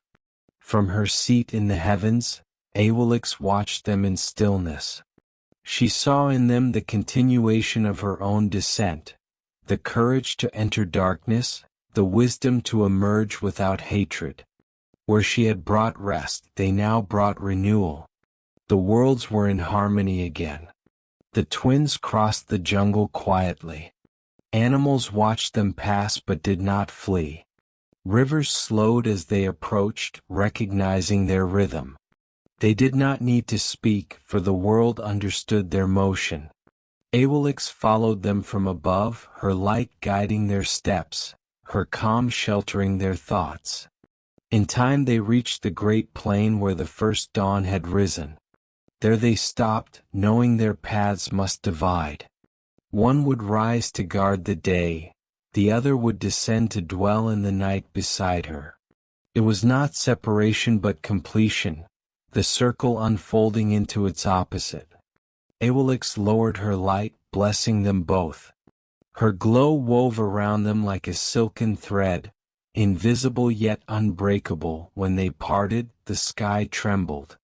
Clouds formed and drifted apart, and the stars seemed to sigh. The brother of light ascended, becoming the herald of sunrise, the promise of motion. The brother of shadow turned toward the horizon where the moon waited, his eyes calm, his breath slow. Awilix received him not as servant nor equal, but as echo, the living rhythm that would accompany her through eternity. For many cycles they moved together, tracing the endless dance of balance. Sun and moon, life and rest, flame and reflection. Their harmony became the heartbeat of the world. Seeds germinated under her cool gaze and grew toward his warmth. Rivers carried silver by night and gold by day. The people who looked upward saw two lights instead of one, and though they did not know the story, their hearts learned the lesson, that every rise requires a fall, every creation a pause, every joy a silence to contain it. Awilix drifted through the centuries in serenity. She no longer needed to descend, for part of her now walked the earth within the rhythm of the twins. Each night her reflection trembled upon the rivers, and in those ripples she saw them both, the light that burns and the calm that endures. The memory of her journey through shadow had become the foundation of their strength. When storms gathered, she dimmed her light so the sky could release its fury, then return brighter than before. When drought threatened, she lowered herself close to the horizon, pulling the tides higher, letting water kiss the shore once more. Always she acted in silence, the patient hand of equilibrium. Ages passed. Kingdoms rose and fell, names were spoken and forgotten. Yet Awilix's calm remained. In every myth told by firelight, fragments of her story lingered. A goddess of the moon, a guardian of dreams, the unseen mother of balance. Even when her name faded from tongues, her rhythm persisted in the world's breathing. The same pulse that guided the twins through darkness now moved through every creature that closed its eyes and surrendered to rest. She often gazed upon the earth during those quiet hours before dawn, when the world holds its breath. The silver mist would rise from the rivers, and in it she could almost see her own reflection, multiplied 1,000-fold, the goddess watching the world that watched her. In those moments she felt both infinite and small, a single drop in an endless tide of stillness. Sometimes she would remember the caverns, the whale, the tree, the scent of rain in the caves of stone. She would remember the laughter of the twins as they chased reflections across the river's surface. Those memories flowed through her like gentle currents, neither past nor future, only the eternal now of awareness. She understood then that the journey had never truly ended. Descent and ascent were one motion, always beginning, never complete. As the moon waned, she let her light thin until it became a whisper. The night deepened, filled with unseen life. She closed her awareness for a moment, not to sleep but to listen, to the rustle of leaves, the sigh of ocean tides, the slow expansion of stars. All of it moved within her and she within it. The boundary between goddess and world dissolved completely. Only rhythm remained. Then, as the first sliver of dawn touched the sky, Awilix opened her eyes again. She felt the warmth of the sun returning, the echo of the brothers' laughter carried on the wind. She smiled through silence. The balance endured. Her task continued, unseen yet unbroken. Above the awakening forest, her last light faded into morning. But in the quiet corners of the world, in the breath between waves, in the moment before sleep, her presence lingered, guiding all things gently toward peace. Far below the calm surface of the world, the underworld shifted. The rivers that once slept beneath her touch stirred again. Souls began to move within their dark currents, drawn not by fear but by curiosity. The lessons of the twins had reached even here, yet the shadows still held secrets, dreams that no light had yet touched. Awilix felt their motion. She turned her gaze downward once more, not in sorrow but in quiet understanding.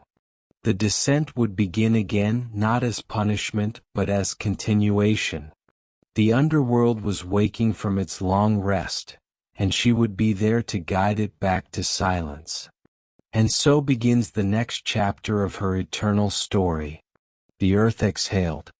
Through roots and caverns, through forgotten wells and cracks in stone, a single breath rose from below, a sigh older than memory. It carried the scent of wet dust and time itself. Awilix felt it tremble through the bones of the world, the faint stirring of the realm she had once quieted. Xibalba was dreaming again. From her orbit she looked down and saw the thin glow of rivers turning in the darkness like veins of light beneath the skin of night. They shimmered faintly, then dulled as if breathing. The pulse of the underworld was returning to motion. She gathered her glow, drawing it close until the moon looked small and still, then she began to descend. The air grew cool, heavy with mist. The stars thinned, their reflections swallowed by fog. Each beat of her heart slowed the wind. When she reached the canopy, the forest bowed in sleep. Its leaves hung motionless, dew glistening like quiet eyes. Awilix passed between the trunks, her light sliding over bark and stone, leading her toward the places where shadow breathes. She found the old fissure where the earth had opened during her first descent. Moss covered its rim and water whispered somewhere far below. She entered without hesitation, her silver spilling along the walls. The descent was familiar, yet every echo sounded new, as though the caverns themselves were rearranging their music in honor of her return. The air thickened with warmth as she went deeper. Drops of water fell at measured intervals, each one marking time with the patience of centuries. The path curved, spiraled, and widened until she reached a chamber vast as the inside of a dream. There the darkness moved like breath, slow and immense. She stepped into it and the darkness recognized her. A deep vibration rolled through the stone, greeting, memory, welcome.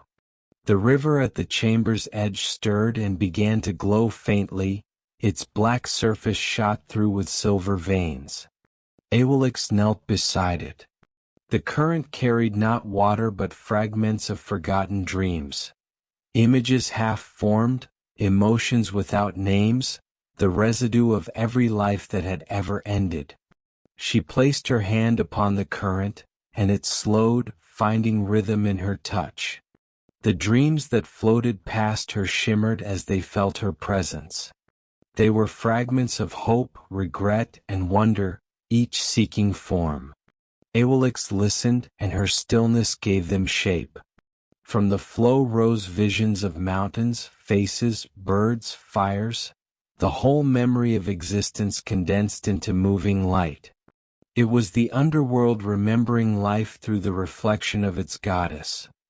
The lords of Xibalba, long dormant since the peace she had left behind, stirred within their palaces of bone and mist. They felt her arrival as warmth through stone. Yet they did not rise to challenge her. The centuries had softened even their pride. They whispered among themselves in the language of wind through hollows, asking what new lesson she brought. Awilix answered without sound. Her light expanded until it touched every corner of the cavern. The shadows stretched, then relaxed as if sighing. The vibration deepened, turning into harmony. She had not come to rule but to weave, to teach the underworld how to dream without sorrow. Slowly the river's current changed. Instead of carrying restless spirits, it began to circle upon itself, forming eddies of calm. Within those eddies the dreams of the dead settled, layering like petals on still water. The cavern brightened with a dim, interior radiance. Shapes began to rise from the floor, forms made of mist and memory. They were not ghosts, but possibilities, images born from the dreams she had gathered. Awilix watched them drift upward, twisting gently in the air. Some resembled animals long vanished. Others were symbols of thought yet to come. All were connected by the same pulse. For the first time, Xibalba began to imagine rather than remember. Its silence became creation. She moved through the hall like wind through reeds. Wherever she passed, the walls brightened. Stalactites gleamed like captured moons. The sleeping gods of the deep opened their eyes and saw not a queen but a reflection of their own rest. The underworld began to hum with quiet vitality. Its darkness was no longer void but depth, its quiet no longer absence but patience. Awilix paused beside a pool where the river curved inward. The surface mirrored both her face and the face of the world above. Between the two reflections she saw the thin line that divides waking from dream. It shimmered like breath upon glass, delicate and unending. She realized that this was her new task, not to guard death but to keep the border soft, to let the living and the dead share the same rhythm, each dreaming the other into being. She leaned forward and blew gently across the water. Ripples spread, crossing one another until the reflections merged. In that merging she felt a vast calm, the entire circle of existence folding into itself. The underworld sighed, the earth above brightened with stars. For a moment, every realm breathed in unison. From that breath new balance emerged. The dreams of the dead became the seeds of future life. The rest of the living nourished the peace of the departed. The cycle was seamless, endless, complete. Awilix stood at its center, radiant and still, the moon of both worlds. Time inside Xibalba passed without measure. Seasons above the earth turned and dissolved, yet down here every moment lingered as long as breath. The caverns had grown luminous since Awilix's return. Threads of pale blue shimmered through the rock like veins in translucent stone. The darkness no longer pressed, it listened. Awilix drifted through the deep as though moving through her own memory. Each pulse of her light revealed layers of stillness. Pools where echoes slept, pillars carved by water that had forgotten its name, arches filled with mist that shimmered like thought. She felt the entire realm breathing slowly beneath her steps. As she moved, the dreams that she had gathered began to settle into form. Where the current of the river touched the walls, the stone itself softened. Scenes unfolded there, mountains, forests, faces, carved by imagination rather than hand. The underworld was painting its first dreams upon itself, and she was the brush that guided its unseen hand. The lords who once ruled by fear now watched in quiet wonder. Their thrones of bone had grown smooth. The carvings of skulls upon their walls faded into shapes of leaves and stars. They did not speak, for speech would have shattered the hush that held the realm together. Instead, they bowed their heads as the goddess passed, and in that gesture centuries of pride dissolved into understanding. Awilix paused at the center of their hall. Around her, the light gathered like water. She opened her hands, and her glow spilled outward in long waves that washed over the stone floor. When the light touched the feet of the lords, it did not burn, it soothed. The cold of their power warmed, the edges of their forms softened. They felt themselves fading into the harmony of the world, and they were content. The river of dreams widened. It flowed through the hall and out into the caverns beyond, carrying its calm into every corner of the deep. Where it went, color followed, faint hues that no eye of the living could name. The light was not brightness but awareness. Every pebble, every grain of sand glowed softly from within, as though remembering its origin. Awilix walked beside the current and watched these quiet awakenings. In her mind she heard the sound of tides upon distant shores and knew that the sea above was answering her rhythm. Even the waves had begun to dream. The boundaries between world and underworld, between living and dead, between movement and stillness, had grown thin as breath. She reached a cavern where the ceiling opened into a shaft leading upward. Through that narrow column she could see a single star shining far away. Its light fell in a slender beam, touching the surface of the river. The beam shimmered as it met her silver glow, and the two lights merged, spiraling together until they formed a single pillar that joined sky and depth. Awilix stood within it, feeling the current of energy flowing both ways, life descending, peace ascending. She closed her eyes and listened. The sound was the sound of everything. The drip of water, the pulse of roots, the turning of the heavens. She understood that no world was above or below. All were folds within the same dream. Xibalba was not an opposite to life, but its underside, the quiet heartbeat that allowed motion to continue. The realization spread outward like warmth. In the farthest reaches of the underworld, where even her light had never touched, the oldest shadows began to dissolve. They became mist, then silence, then nothing. The realm was cleansed of fear, leaving only depth. Those who entered it would no longer fall. They would drift as into sleep. Awilix lifted her gaze toward the narrow shaft and saw the star still burning. Around it, other lights began to appear, distant, faint, like eyes opening in darkness. She knew them as the souls of those who dreamed above, feeling her influence in their rest. Their minds were bridges, their hearts carried whispers of her calm. Even in the waking world, people began to feel that death was not an ending but a return. Satisfied, she stepped into the column of light.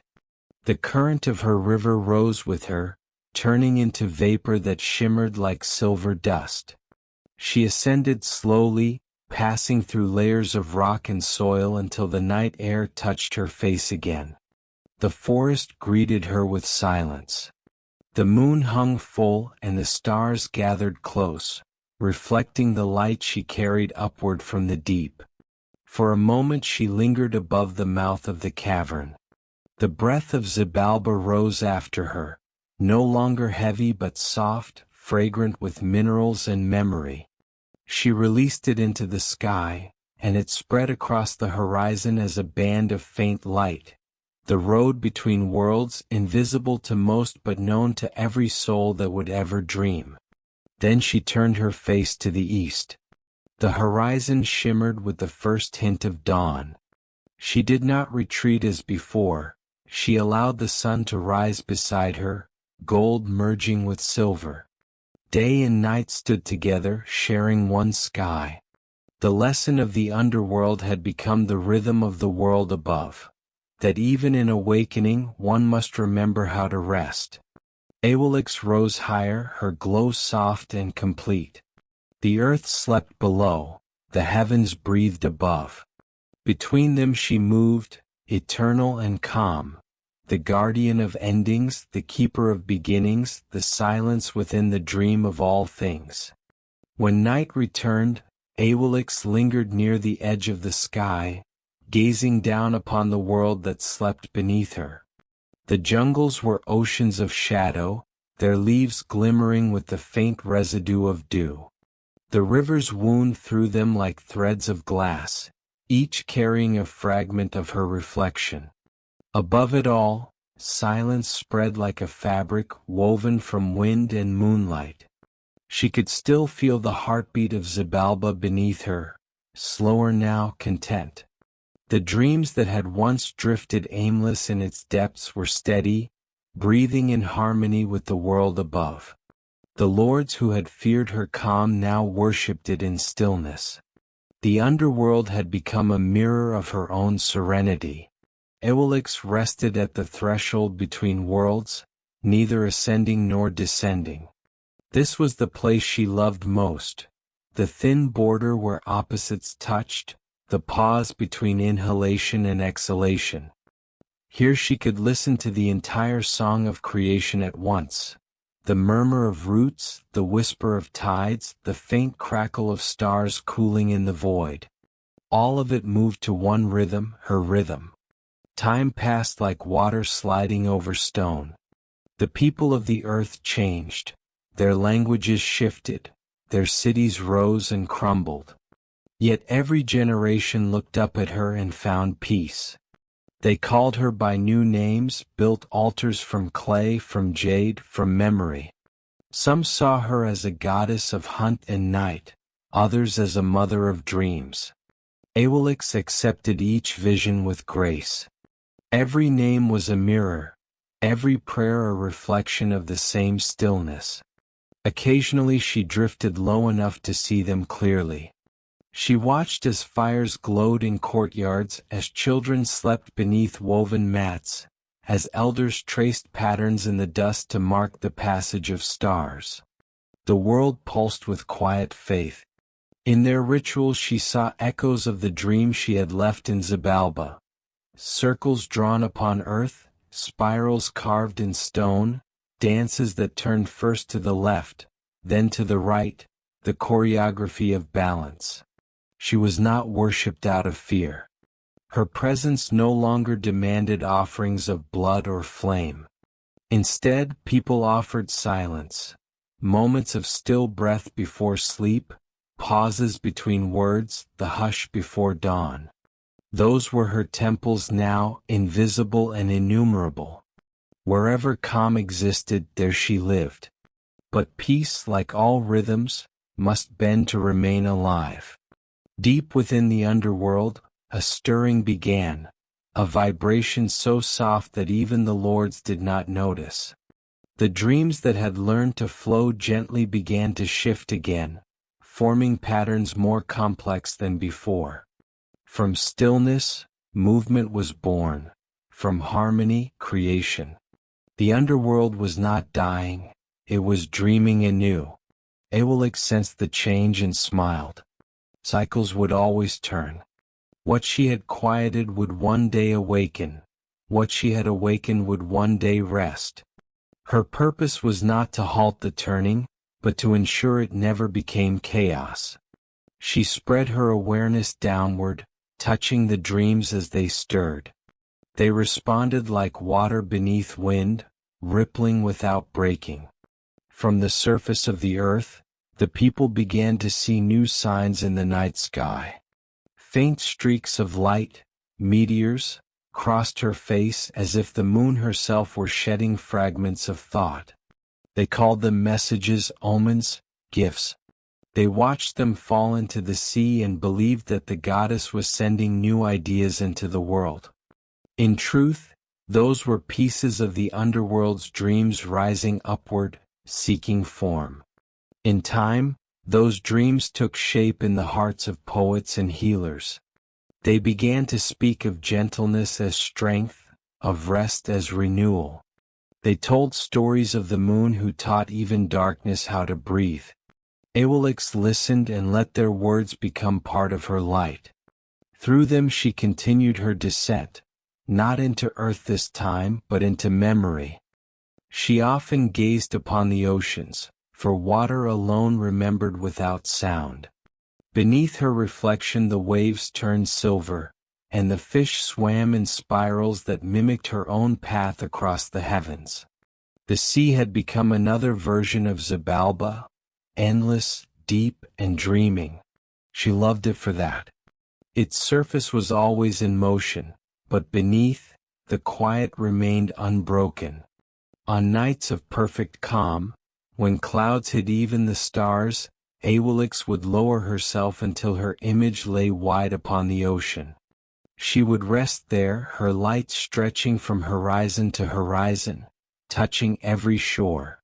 In those moments she felt the entire world cradle itself in her glow. The waves, the rivers, the wind, the beating of hearts, all slowed to the same measure. The planet slept within her arms. And when dawn crept up from the east, painting the world in soft fire, she would rise slowly, fading without regret. Her purpose was not to dominate the sky but to remind it how to rest. She left the day to its blaze, knowing that somewhere beneath every shadow her calm remained. Thus the cycle endured. The underworld dreamed, the world awakened, and Awilix drifted between them, eternal and gentle. She no longer belonged to one realm or the other. She was the rhythm itself, the quiet center that keeps the dance from falling apart. Beneath the turning of seasons, the rhythm that Awilix had sown continued to breathe through every hidden corner of creation. The underworld pulsed in quiet harmony, the surface glittered with life, and between them she drifted, silver and slow.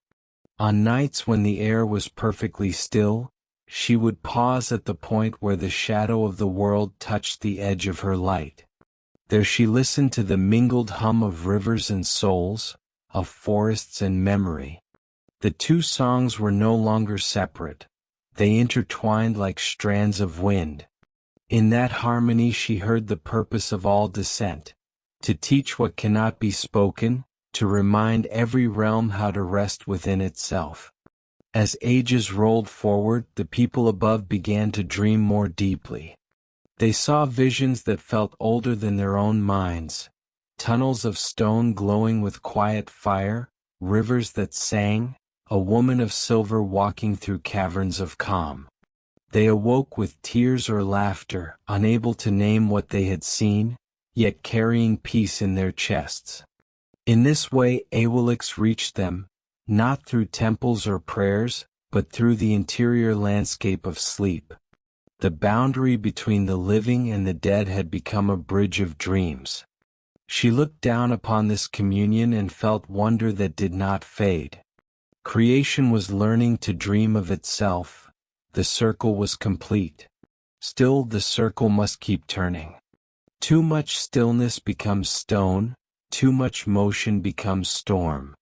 Balance lives only in motion that knows when to rest. So she gathered her light again and descended, this time not to calm or to heal, but simply to walk among her own reflections. Through the veil she drifted into the lower air. The clouds parted before her. The moon's glow touched mountains, lakes, and the soft breath of sleeping cities. She passed over them in silence. Her light entered windows and mirrored on the pupils of sleepers.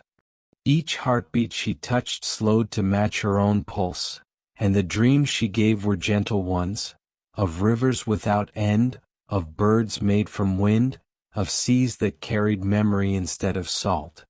When she reached the mouth of the ancient fissure once more, she entered it like a sigh returning to its body. The stone greeted her with a warmth it had learned from her last visit. The river of dreams still flowed, but its current had widened. Its waters carried new colors, tones of dawn and twilight intertwined. The lords of Xibalba no longer sat upon their thrones. They had dissolved into the current, becoming stewards of peace rather than rulers of fear. Awilix stepped into the river and felt its depth welcome her. She floated within it, weightless, surrounded by whispers that were not voices but sensations. Gratitude, release, remembrance. The underworld had finally understood the lesson. Death was not a door but a breath. She smiled without moving her lips, and the current mirrored that smile all the way to its unseen source. For many cycles she remained there, drifting through the liquid light, letting her awareness merge with the dreams of those who rested. She saw the world through their memories, children chasing fireflies, the taste of rain on tongues, the tremble of leaves before a storm. Each image was an offering, each offering a spark of existence folding back into stillness. When at last she rose from the river, her form had changed. Her glow was softer, woven through with gold as if dawn itself had left its fingerprints upon her. She had become the bridge made flesh, the balance of both worlds. The cavern brightened as she ascended. Stalactites glittered like slow rain frozen in time. The current followed her upward, forming a spiral of light that wound toward the surface. Behind her, the underworld sighed once more and settled into tranquil sleep. Above, the jungle was quiet. Mist lay thick on the ground, and the first call of night birds echoed across the canopy. Awilix emerged through the mist like a thought taking shape. Her light brushed the leaves, and they quivered as if remembering a song. She moved to the clearing where the moon's reflection pooled in a circle of still water. There she paused, gazing at her own face, the same yet changed. Her eyes held both shadow and flame. The reflection wavered, then steadied, showing the sky and the depths as one. She lifted her hand, and the reflection lifted with her. Light rose from the pool, spiraling upward until it joined the arc of the moon. From that moment, the boundary between Earth and Xibalba was never again a place of fear. Souls moved through it as easily as sleep into waking. Dreams traveled both directions, carrying messages of calm. The people felt this change without knowing its cause.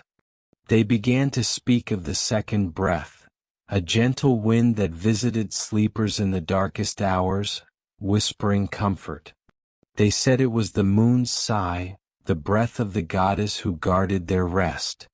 When someone died, they left a bowl of clear water in the moonlight so the soul might see its way along her silver road. Thus her worship lived not in temples but in gestures of kindness, in pauses of silence.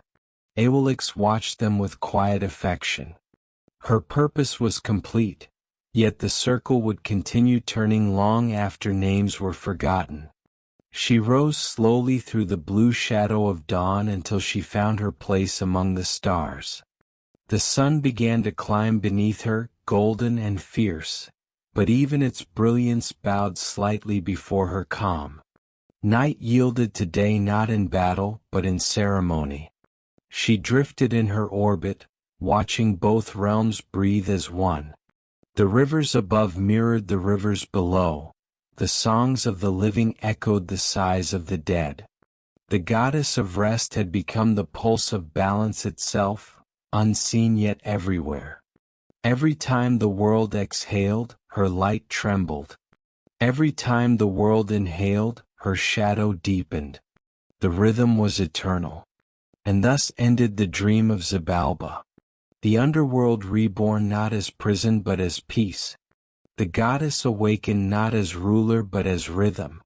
The dream of all things finding its mirror in silence. Far out in the void beyond the moon's path, new motions began to stir. The stars themselves seemed to sway, breathing with the same slow measure that governed earth and underworld alike. Awilix felt that pulse expanding through space, calling her to drift farther than she had ever gone. The balance she had woven on one world was spreading to the vastness between worlds. The next movement of her journey would not descend or rise, it would flow. She would become the current that carries peace through the universe, the silent tide that teaches even stars how to rest. And so begins the final chapter of her eternal song. Silence filled the space beyond the moon. There was no wind, no horizon, only the slow pulse of starlight rippling through darkness. Awilix floated there, weightless, her silver glow blending with the faint shimmer of distant suns. She had followed the rhythm of the worlds until it carried her beyond their breath. Now she drifted in the vast calm between galaxies, listening. The same heartbeat she had taught to Earth and underworld echoed here, but slower, deeper. Stars flared and faded like the inhale and exhale of creation. Each death gave birth to light elsewhere. She understood that the universe itself was dreaming, and she was the thought moving through that dream, the quiet reminder that even fire must rest. She extended her hands. Threads of light unfolded from her palms, spreading across the void like rivers through night. They did not shine brightly, they simply moved, linking one star to another, weaving balance between their burning hearts. Wherever those threads touched, the fire steadied, flares softened, orbits aligned. The pattern was invisible to most, but its peace was felt everywhere. The gentle order behind chaos, the whisper that kept everything turning. Awilix felt no boundaries now. The pulse of galaxies echoed her own, the silence between them matched her breath. She had become the current itself, the motion of stillness. Through the wide silence she moved, carrying her calm like a tide. The light that followed her did not blaze. It shimmered, soft and slow, as though the universe were sighing in its sleep. Awilix felt each pulse of energy as it passed through her. The birth of new suns, the cooling of old ones, the silent drift of planets too young yet for life.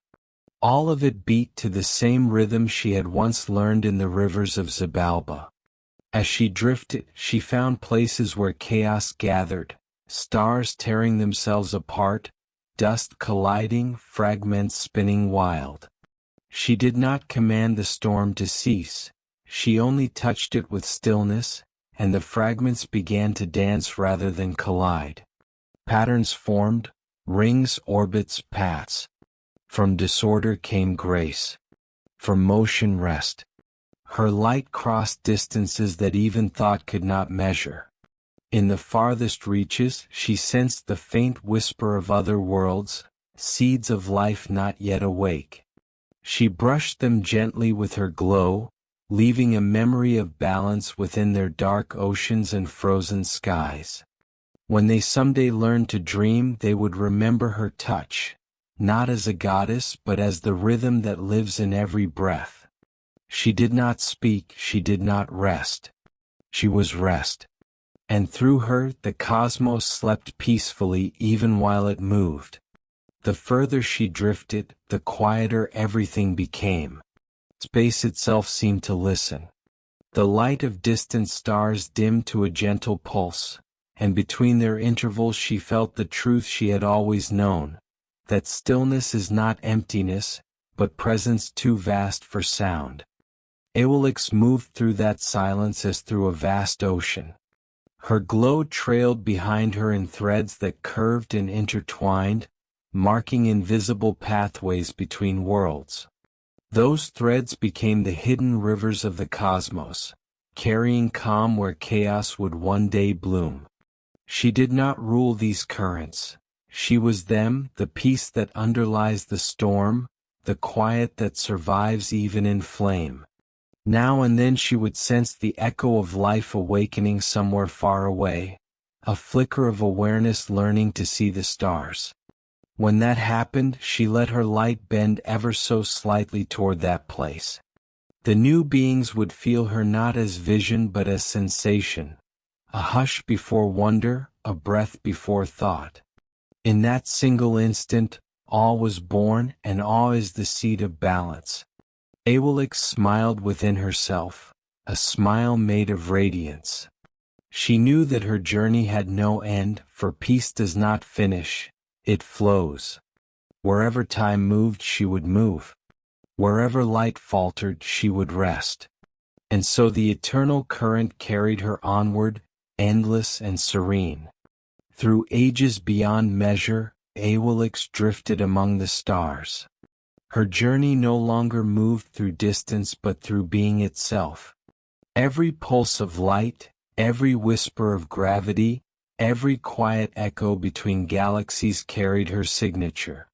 She had become the steady rhythm beneath all existence, the heartbeat that the universe mistook for its own.